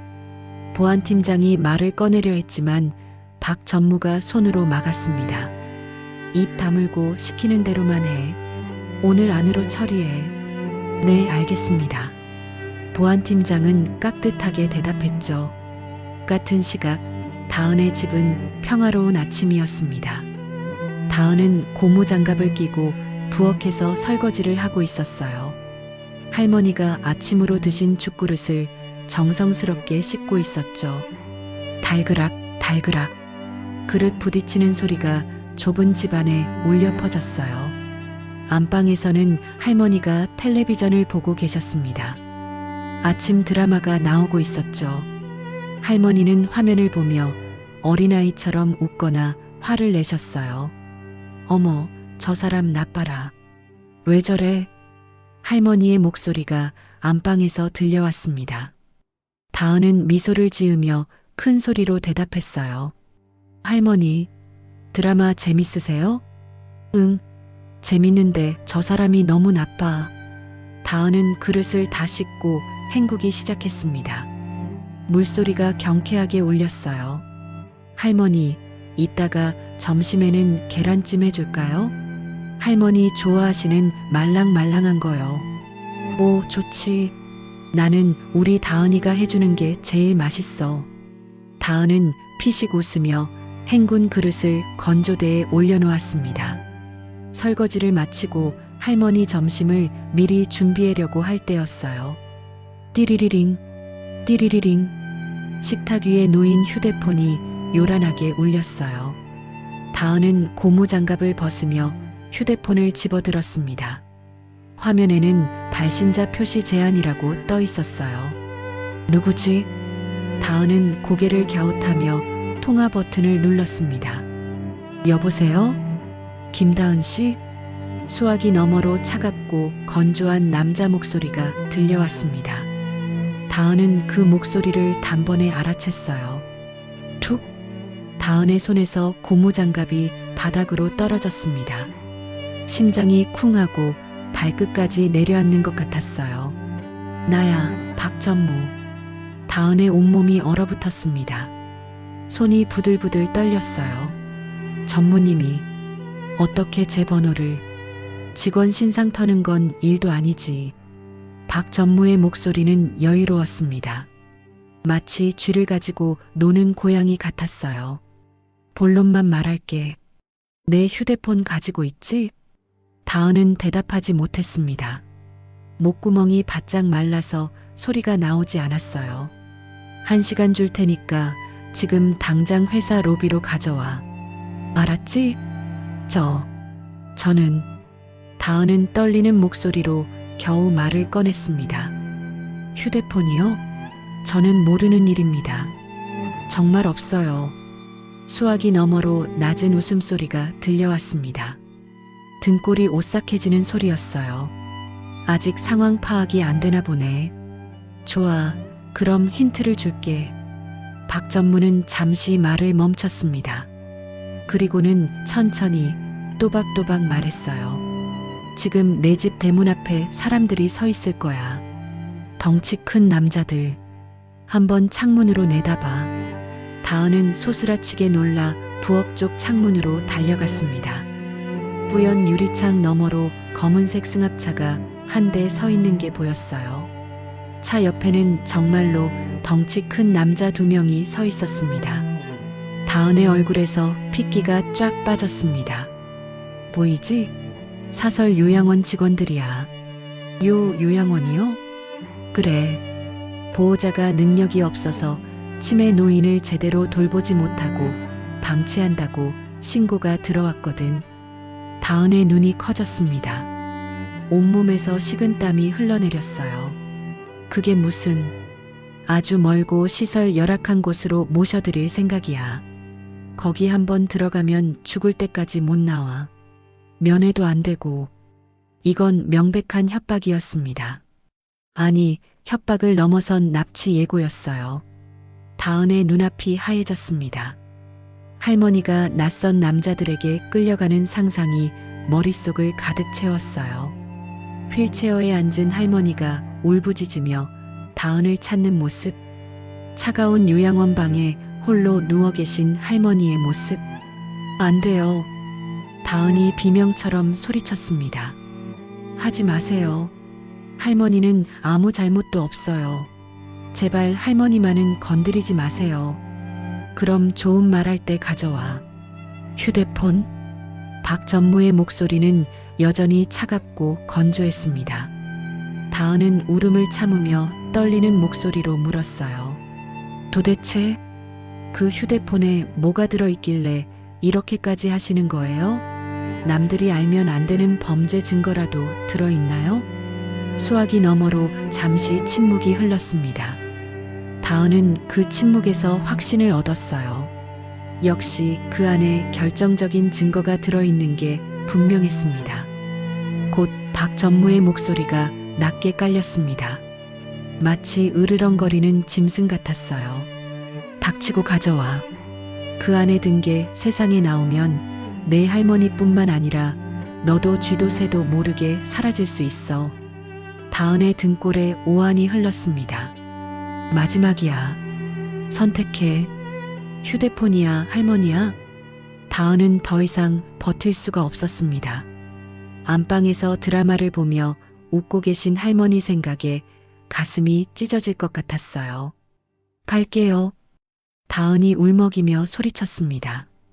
지금 당장 갈게요. 그러니까 제발 할머니만은 건드리지 마세요. 그래, 잘 생각했어. 1시간 안에 안 오면 어떻게 되는지 알지? 툭! 전화가 끊어졌습니다. 다은은 휴대폰을 쥔 채 그 자리에 주저앉았습니다. 온몸에 힘이 하나도 없었어요. 손이 너무 떨려서 휴대폰을 떨어뜨릴 뻔했습니다. 어떡하지? 어떻게? 이성적인 판단이 불가능했습니다. 머릿속이 새하얗게 비었어요. 지금 당장 휴대폰을 주지 않으면 할머니와 영영 헤어질지도 몰랐습니다. 다은은 벌떡 일어나 안방으로 달려갔습니다. 장롱문을 열고 제일 아래 칸에 있는 예단함을 꺼냈어요. 손이 너무 떨려서 뚜껑을 2번이나 놓쳤습니다. 예단함을 열자 손수건에 쌓인 휴대폰이 보였습니다. 다은은 그걸 꺼내 움켜쥐었어요. 안방 문을 닫으며 할머니에게 소리쳤습니다. 할머니, 제가 잠깐 나갔다 올게요. 문 절대 열어주면 안 돼요. 누가 와도 절대 문 열어주지 마세요. 다은아, 어디가? 나 무서운데. 할머니의 불안한 목소리가 들렸지만 다은은 대답할 수 없었습니다. 신발도 제대로 신지 못한 채 현관문을 열고 뛰쳐나갔어요. 좁은 골목길을 미친 듯이 달렸습니다. 숨이 턱 끝까지 차올랐어요. 가슴이 터질 것 같았지만 멈출 수 없었습니다. 빨리 가야 해. 할머니를. 그때였습니다. 기익. 골목 어귀에서 검은색 대형 세단 한 대가 다은의 앞을 가로막으며 급정거했습니다. 다은은 깜짝 놀라 뒷걸음질을 쳤어요. 박 전무가 보낸 사람들인 줄 알았거든요. 공포에 질린 다은은 휴대폰을 등 뒤로 숨겼습니다. 그때 뒷좌석 문이 벌컥 열렸습니다. 지팡이를 짚은 노신사가 급하게 차에서 내렸어요. 박만석 회장이었습니다. 다은 씨, 만석의 목소리를 듣는 순간 다은의 다리에서 힘이 쭉 빠졌습니다. 그 자리에 주저앉으며 오열하기 시작했어요. 회장님, 흑흑, 죄송해요. 죄송합니다. 만석이 다급하게 다은에게 다가왔습니다. 무슨 일인가? 왜 이렇게 울고 있나? 전무님이 사람들을 보냈대요. 지금 당장 휴대폰 안 가져가면 할머니를 요양원에 가둬버린대요. 다은은 울면서 말을 이었습니다. 빨리 가야 해요. 안 그러면 할머니가. 만석은 공포에 떠는 다은을 따뜻하게 감싸 안았습니다. 마치 손녀를 안아주듯 부드럽게요. 내가 지켜준다고 했지 않은가. 걱정 말게나. 하지만 사람들이 집 앞에.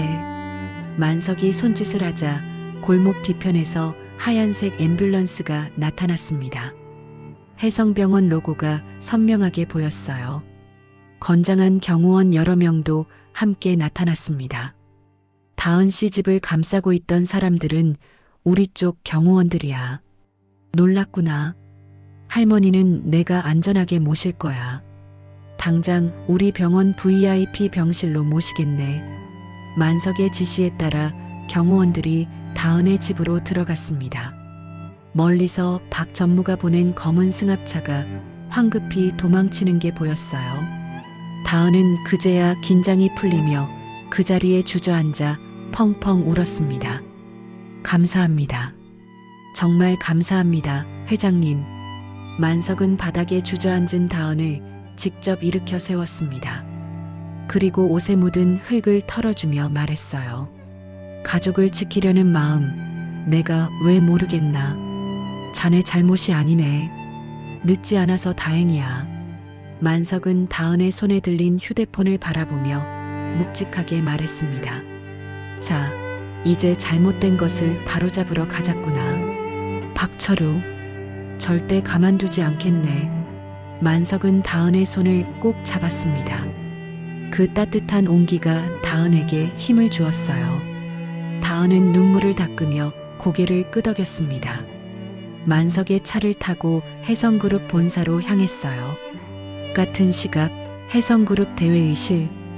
오전 11시. 회의실 안은 수십 명의 주주와 이사들로 가득 찼습니다. 분위기가 무거웠어요. 모두들 심각한 표정으로 앉아 있었습니다. 단상에는 박 전무가 서 있었습니다. 그의 손에는 흰색 손수건이 들려 있었어요. 박 전무는 손수건으로 눈가를 훔치며 침통한 표정을 지었습니다. 주주 여러분, 박 전무의 목소리가 떨렸습니다. 마치 정말로 슬픈 것처럼 연기를 하고 있었어요. 제가 오늘 이 자리에 선 것은 정말 마음이 찢어지는 일입니다. 저도 제 피부치인 회장님의 해임안을 올리는 게 얼마나 가슴 아픈 일인지 아십니까? 주주들이 고개를 끄덕였습니다. 박 전무는 다시 손수건으로 눈가를 눌렀어요. 하지만 회사를 생각하지 않을 수 없습니다. 회장님의 상태가 너무나 심각합니다. 박 전무가 손짓하자 대형 스크린에 화면이 떴습니다. 병원 진단서였어요. 치매 진단이라는 글자가 크게 보였습니다. 보시다시피 회장님은 치매 진단을 받으셨습니다.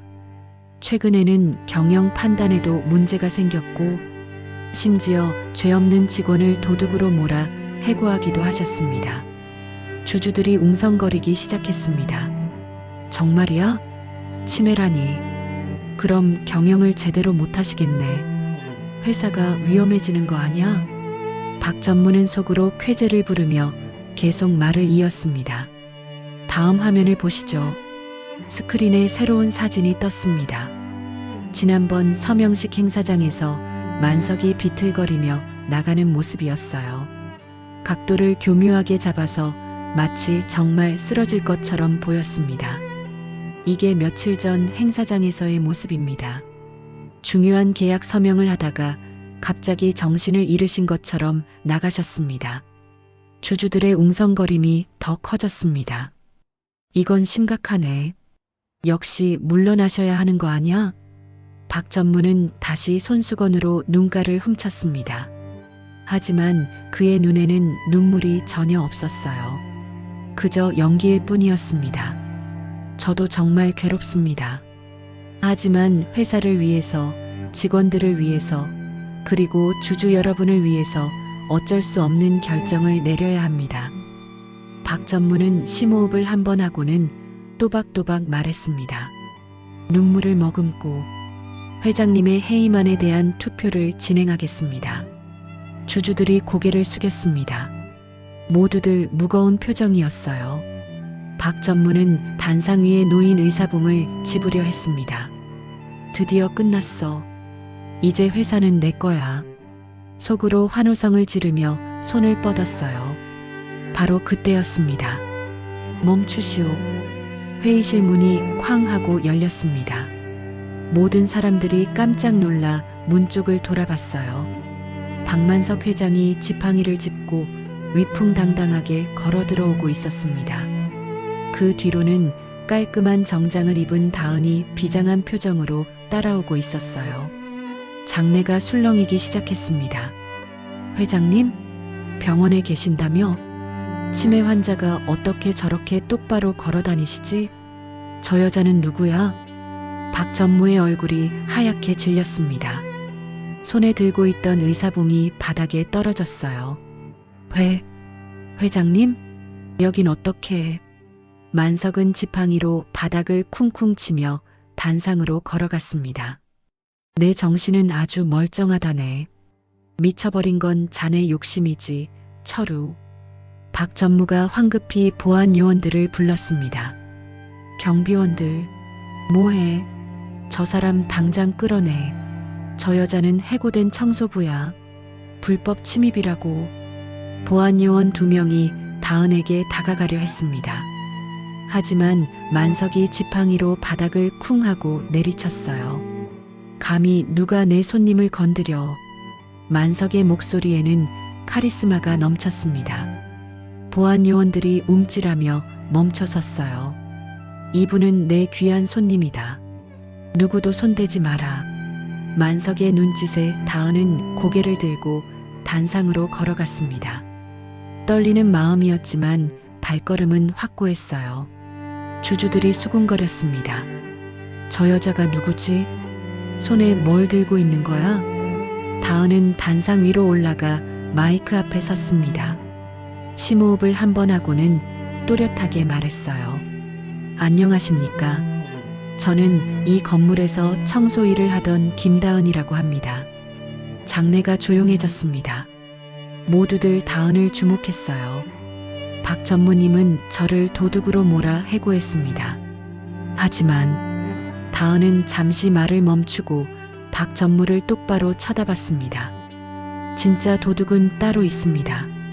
바로 박 전무님입니다. 뭐라고? 박 전무가 소리쳤습니다. 하지만 다은은 멈추지 않았어요. 다은은 가방에서 깨진 휴대폰을 꺼내 들어 올렸습니다. 거미줄처럼 금이 간 휴대폰이 조명을 받아 반짝였어요. 이것은 박 전무님이 증거를 인멸하기 위해 직접 부수고 버린 휴대폰입니다. 이 안에 전무님이 회사를 팔아넘기려 한 모든 증거가 들어 있습니다. 주주들이 놀라서 웅성거리기 시작했습니다. 증거라니? 무슨 증거? 회사를 팔아넘긴다고? 다은은 휴대폰을 프레젠테이션 케이블에 연결했습니다. 대형 스크린에 깨진 휴대폰 화면이 크게 떴어요. 화면에는 비밀번호 입력창이 보였습니다. 그 아래에는 작은 글씨로 남은 횟수 5회라고 적혀 있었어요. 박 전무가 코웃음을 쳤습니다. 여유를 되찾은 듯 했어요. 정말 웃기는 소설을 쓰는구만. 훔쳐간 내 휴대폰을 기어이 들고 왔군. 그래봤자 소용없어. 내가 어떻게 비밀번호를 알아? 박 전무는 주주들을 향해 큰 소리로 말했습니다.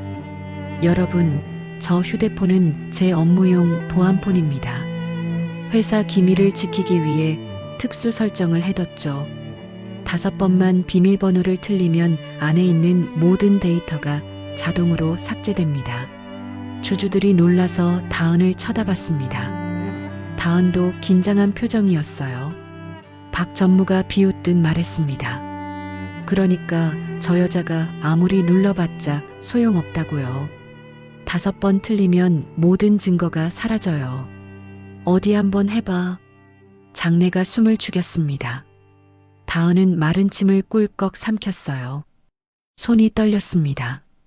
기회는 단 5번. 여기서 실패하면 모든 게 끝이야. 다은은 심호흡을 하고 떨리는 손을 들어 올렸습니다. 전무님은 회사를 사랑했을까? 다은의 머릿속에 청소하던 때의 기억이 떠올랐습니다. 회사 로비에 크게 새겨진 창립기념일 5월 1일. 다은은 조심스럽게 숫자를 눌렀습니다. 0501. 화면이 빨갛게 변했습니다. 비밀번호 오류입니다. 남은 횟수 4회. 박 전무가 킬킬 웃었습니다. 봤죠? 아무것도 모르는 주제에 기회가 하나 날아갔네. 그냥 포기하고 내려와. 다은의 손이 더 심하게 떨렸습니다. 등 뒤에서 만석이 다은의 어깨를 가볍게 잡아줬어요. 괜찮네. 자네를 믿네. 다은은 다시 생각에 잠겼습니다. 회사 창립일이 아니라면 본인 생일? 전무실 벽에 걸려있던 커다란 연간 달력이 떠올랐습니다. 넓은 달력에 1년 중 딱 2날짜에만 빨간색 동그라미가 쳐져 있었어요. 하나는 10월 23일. 생일이라고 작게 적혀 있었죠. 다은은 조심스럽게 숫자를 눌렀습니다. 1023. 화면이 또다시 빨갛게 변했습니다. 비밀번호 오류입니다. 남은 횟수 3회. 박 전무가 손뼉을 치며 웃었습니다. 꺼봐. 청소부 주제에 뭘 알겠어? 이제 3번밖에 남지 않았는데? 박 전무는 보안 요원들을 향해 손짓했습니다.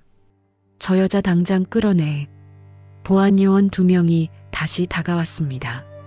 하지만 만석이 앞을 막아섰어요. 아직 기회가 3번이나 남았다네. 끝까지 지켜보게. 다은은 눈을 감았습니다. 온 신경을 집중했어요. 전무님이 정말로 사랑한 건 뭐였을까? 그때 다은의 머릿속에 한 장면이 선명하게 떠올랐습니다. 차가운 전무실, 먼지 하나 없이 깨끗한 책상. 하지만 유일하게 따뜻한 느낌을 주던 것이 하나 있었어요.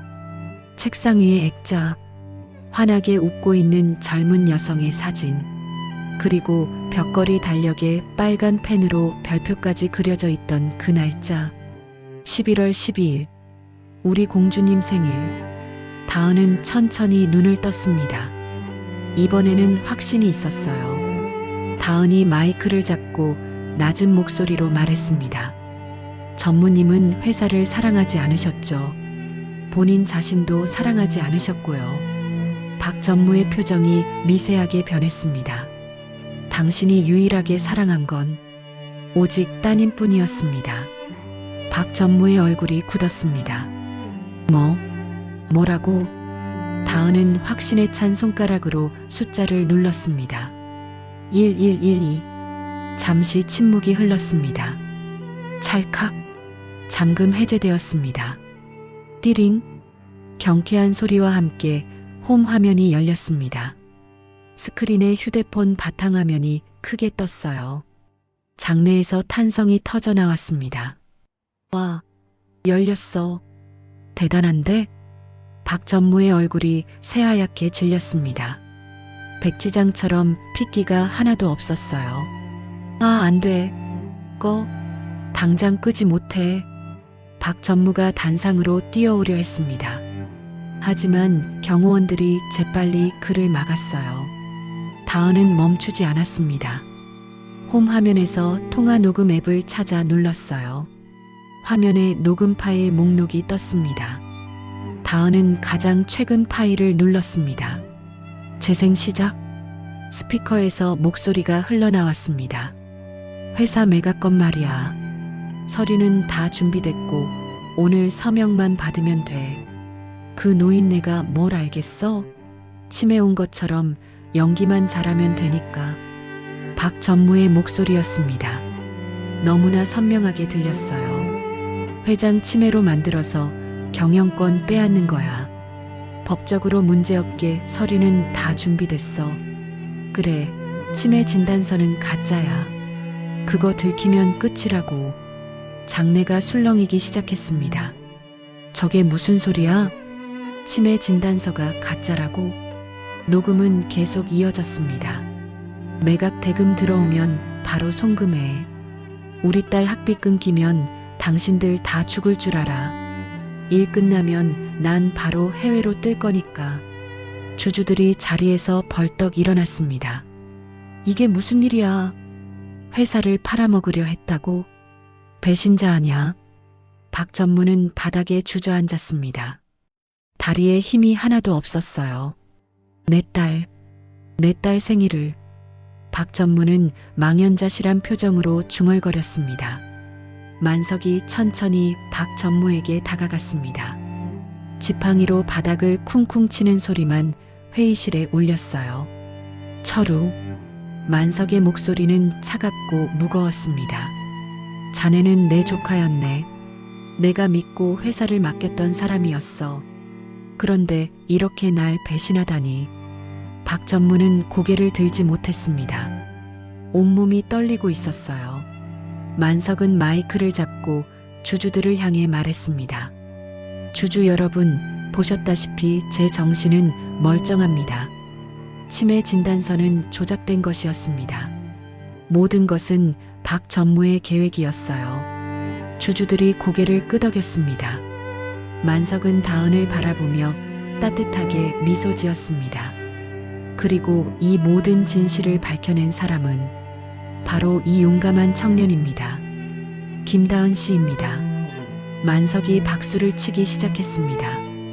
곧 주주들도 하나둘 박수를 치기 시작했어요. 짝짝짝짝. 박수 소리가 회의실을 가득 채웠습니다. 다은의 눈에서 눈물이 주르륵 흘러내렸습니다. 투명인간 취급받던 청소부가 회사의 영웅이 되는 순간이었어요. 다은은 눈물을 닦으며 주위를 둘러봤습니다. 자신을 바라보는 수많은 시선들. 하지만 이번엔 무시하는 눈빛이 아니었어요. 존경과 감사의 눈빛이었습니다. 그때 단상 한쪽에서는 다른 광경이 펼쳐지고 있었습니다. 박전무가 바닥에 주저앉아 있었어요. 경호원들이 그의 양팔을 붙잡고 있었지만 박전무는 이미 저항할 힘도 없어 보였습니다. 박수 소리가 잦아들자 장내가 다시 웅성거리기 시작했습니다. 한 주주가 벌떡 일어나 소리쳤어요. 이게 무슨 소리예요? 회사를 팔아넘기려 했다니. 다른 주주도 자리에서 일어났습니다. 배임이에요. 횡령이고 당장 경찰에 신고해야 합니다. 끌어내요. 당장 끌어내라고요. 주주들의 분노가 폭발했습니다. 신뢰했던 전무가 회사를 배신했다는 사실에 모두가 충격을 받았어요. 박전무는 사색이 된 얼굴로 비틀거리며 일어섰습니다. 그리고는 단상 위 마이크를 붙잡았어요. 아, 아닙니다. 박전무의 목소리가 떨렸습니다. 이건 조작이에요. 저 여자가 앙심을 품고 녹음을 조작한 겁니다. 박전무는 다은을 가리키며 소리쳤어요. 다 모함입니다. 여러분, 믿으시면 안 됩니다. 저는 회사를 위해서. 하지만 아무도 그의 말을 믿지 않았습니다. 녹음 파일에 담긴 목소리는 너무나 선명했고 내용은 너무나 구체적이었거든요. 만석이 지팡이를 들어 바닥을 쿵 하고 내리쳤습니다. 증거가 이렇게 명백한데 어디서 혓바닥을 놀리나? 만석의 목소리는 우렁찼습니다. 70이 넘은 나이지만 카리스마는 여전했어요. 경호팀, 만석이 손짓하자 건장한 경호원 4명이 단상으로 올라왔습니다. 당장 저 사람을 끌어내. 그리고 경찰에 인계해. 네, 회장님.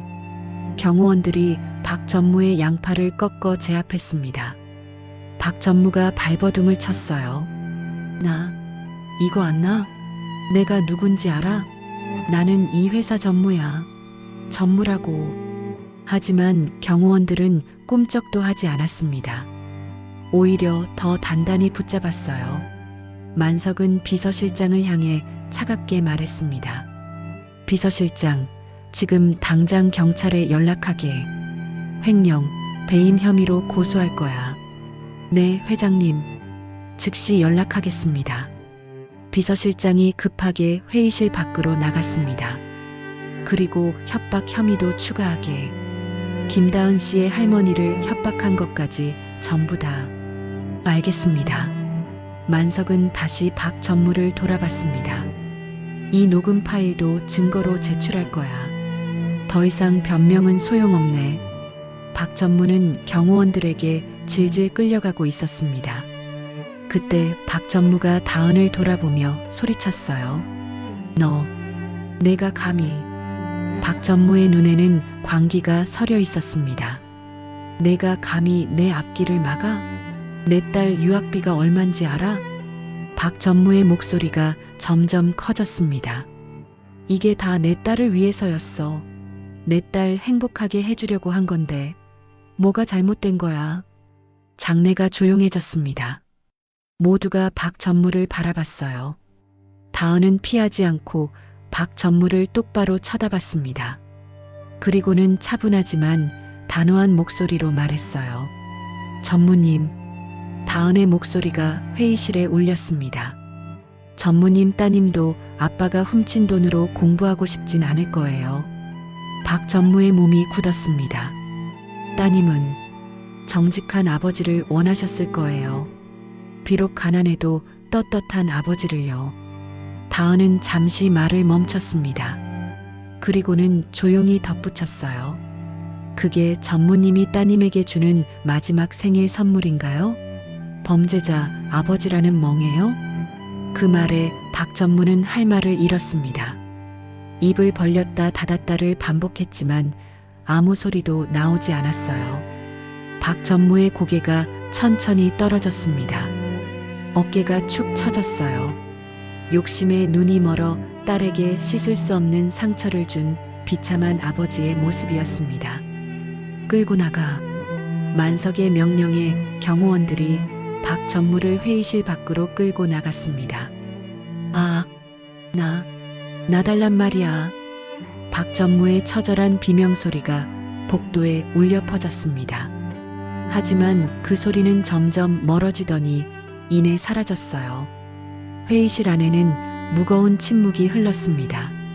그때 만석이 지팡이를 짚고 단상 중앙으로 걸어갔습니다. 그의 걸음걸이는 무거웠어요. 만석은 마이크 앞에 서서 심호흡을 했습니다. 그리고는 떨리는 목소리로 말하기 시작했어요. 주주 여러분, 그리고 임직원 여러분. 만석의 목소리가 회의실에 울렸습니다. 오늘 이 자리에서 제 부덕의 소치로 회사가 큰 위기를 겪을 뻔했습니다. 만석은 잠시 말을 멈추고 주위를 둘러봤어요. 제가 사람을 제대로 보지 못했습니다. 제 조카를 믿고 회사를 맡겼지만 그가 이런 배신을 할 줄은 몰랐습니다. 만석의 눈가가 붉어졌습니다. 진심으로 사죄드립니다. 만석이 깊이 허리를 숙였습니다. 이른이 넘은 노인이 구부정한 허리로 고개를 숙이는 모습에 주주들도 숙연해졌어요. 잠시 침묵이 흐른 뒤 만석이 천천히 고개를 들었습니다. 그리고는 다은의 어깨를 부드럽게 감싸며 앞으로 이끌었습니다. 수백 명의 시선이 다은에게 쏠렸습니다. 다은은 긴장한 표정으로 서 있었어요. 이 청년은 아무도 관심 갖지 않는 새벽 시간에도 성실하게 일했습니다. 남이 보지 않는 곳에서도 양심을 지켰어요. 만석은 다은을 바라보며 미소 지었습니다. 그리고 위험을 무릅쓰고 진실을 밝혀냈습니다. 자신의 직장을 잃고 도둑 취급을 받으면서도요. 주주들이 고개를 끄덕였습니다. 만석은 목소리를 높였어요. 모두가 외면할 때 가장 낮은 곳에서 용기를 내어 진실을 말해준 이 청년에게 다시 한번 박수를 부탁드립니다. 만석이 먼저 박수를 쳤습니다. 그리고 순식간에 모든 사람들이 일어나 박수를 쳤습니다. 이사들이 다은에게 다가와 고개를 숙여 인사했습니다. 정말 감사합니다. 용기 있는 행동이었습니다. 덕분에 회사를 지켰습니다. 다은은 얼떨떨해서 어쩔 줄 몰랐어요. 계속 고개를 숙이며 인사했습니다. 아니에요. 제가 한 건 별로 없어요.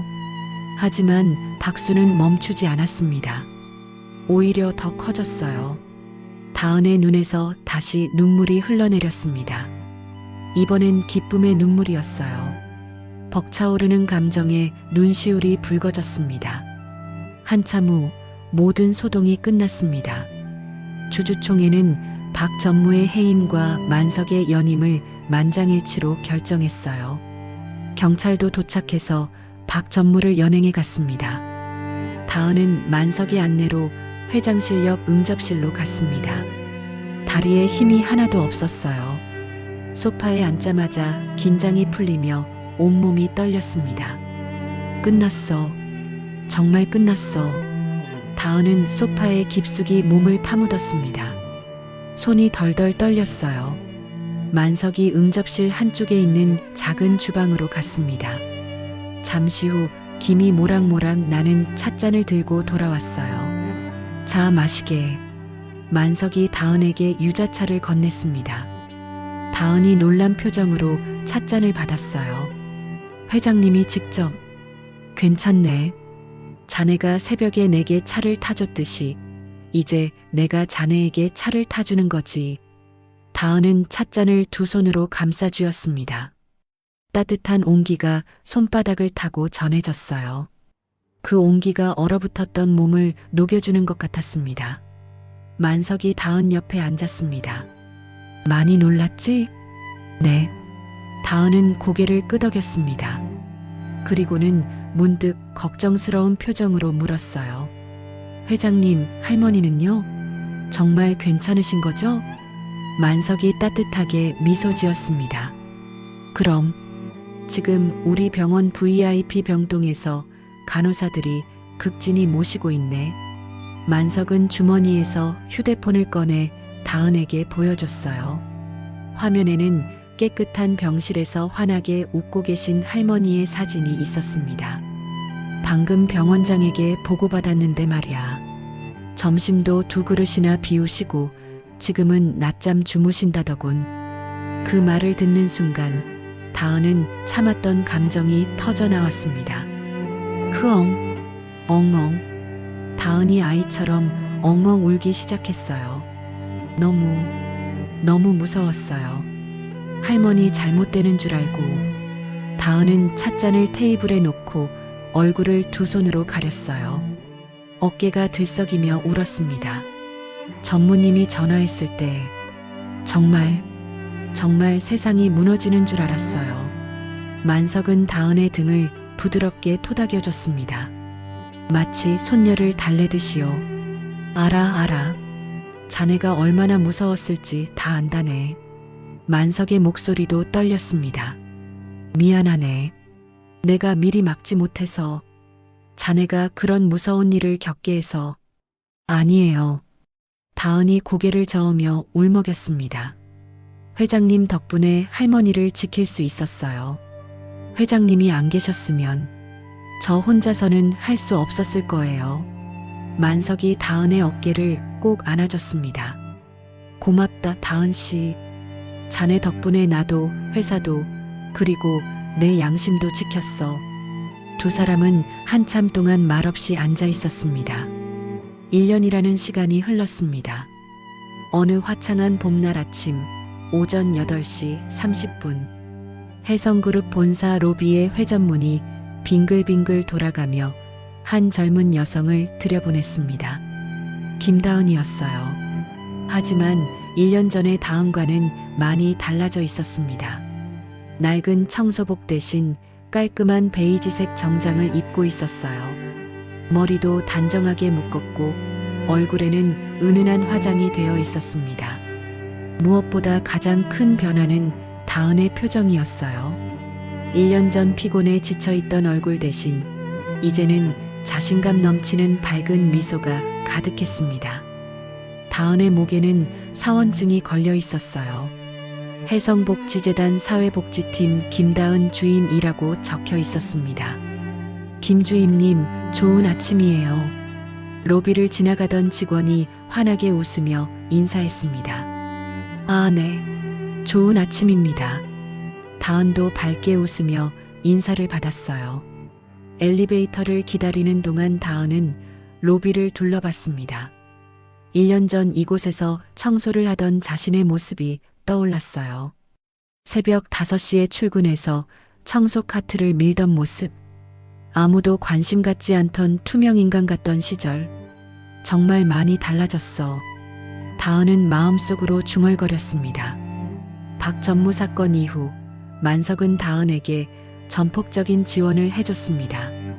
우선 혜성병원에서 할머니를 VIP 대우로 모시게 해줬어요. 전문 요양사가 상주하는 특별병동에서 할머니는 최고의 케어를 받고 계셨습니다. 그리고 다은에게는 야간 대학사회복지학과 입학을 지원해줬어요. 학비는 물론이고 생활비까지 장학금으로 지원해줬습니다. 낮에는 혜성복지재단에서 일하고 저녁에는 대학에서 공부하는 바쁜 일상이었지만 다은은 행복했어요. 더 이상 병원비 걱정을 하지 않아도 됐고 할머니와 생이별할까 두려워하지 않아도 됐으니까요. 엘리베이터가 도착했습니다. 다은은 5층에 있는 복지재단 사무실로 올라갔어요. 다은 씨, 어서 와요.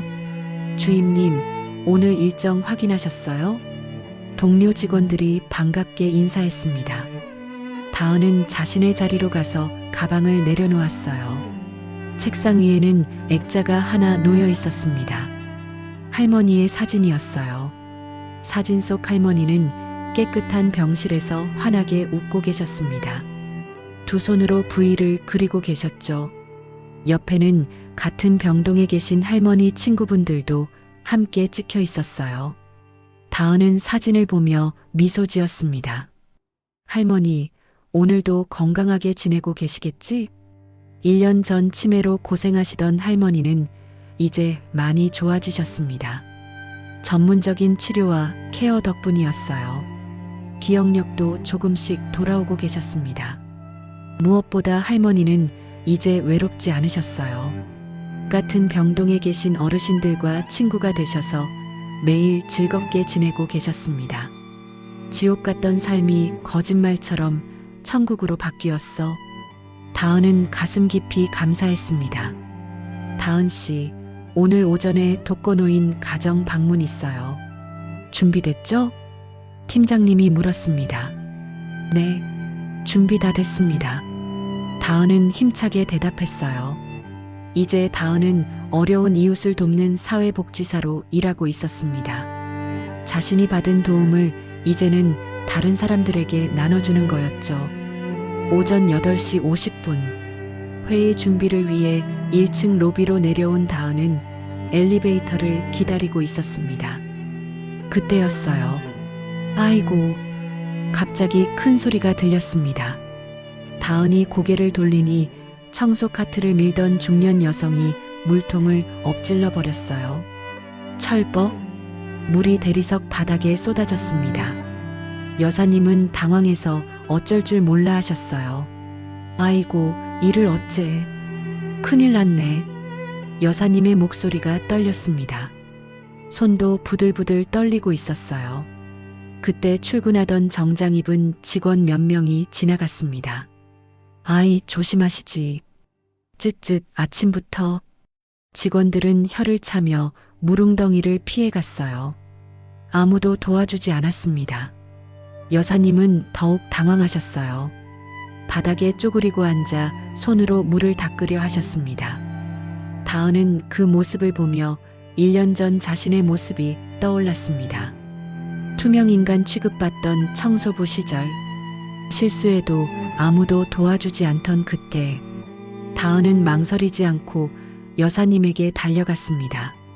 이모님, 다은이 여사님 옆에 쪼그리고 앉았어요. 괜찮으세요? 제가 도와드릴게요. 아니, 아가씨. 옷 버리게. 괜찮아요.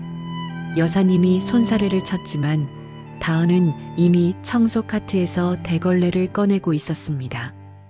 다은은 익숙한 솜씨로 대걸레를 바닥에 대고 물기를 닦아냈어요. 손놀림이 정말 능숙했습니다. 어머, 아가씨 잘하네. 여사님이 놀라서 말했어요. 다은이 활짝 웃으며 대답했습니다. 저도 1년 전엔 이 자리에서 바닥 닦았는걸요. 이게 제 전공이에요. 정말요? 네. 그래서 청소는 자신 있어요. 다은은 금방 바닥을 깨끗하게 닦아냈습니다. 그리고는 여사님을 도와 물통을 다시 카트에 올려드렸어요. 이모님, 다음부터는 물통을 카트 안쪽 깊숙이 넣어두세요. 그럼 안 넘어져요. 아이고, 고마워요, 아가씨. 정말 고마워요. 여사님이 다은의 손을 꼭 잡으며 감사 인사를 했습니다. 눈가에 눈물이 맺혀 있었어요. 괜찮으세요? 저도 예전에 많이 도움받았으니까요. 서로 돕고 사는 거죠. 다은은 환하게 웃으며 여사님께 인사하고 엘리베이터로 향했습니다. 그 모습을 멀리서 지켜보는 사람이 있었습니다. 로비 한쪽에서 다은을 바라보던 만석이었어요. 만석은 흐뭇한 표정으로 미소 지었습니다. 역시 내가 사람을 제대로 봤어. 다은은 여전히 겸손하고 따뜻한 마음을 가지고 있었습니다. 만석은 지팡이를 짚고 천천히 엘리베이터로 걸어갔습니다. 점심시간이었어요. 다은은 사무실에서 서류 작업을 하고 있었습니다. 오전에 방문했던 독거노인 가정의 보고서를 쓰고 있었어요. 그때 내선 전화가 울렸습니다. 따르릉, 따르릉. 네, 복지재단 김다은입니다. 김주임 나야. 만석의 목소리였습니다. 다은은 반가워서 얼굴이 환해졌어요.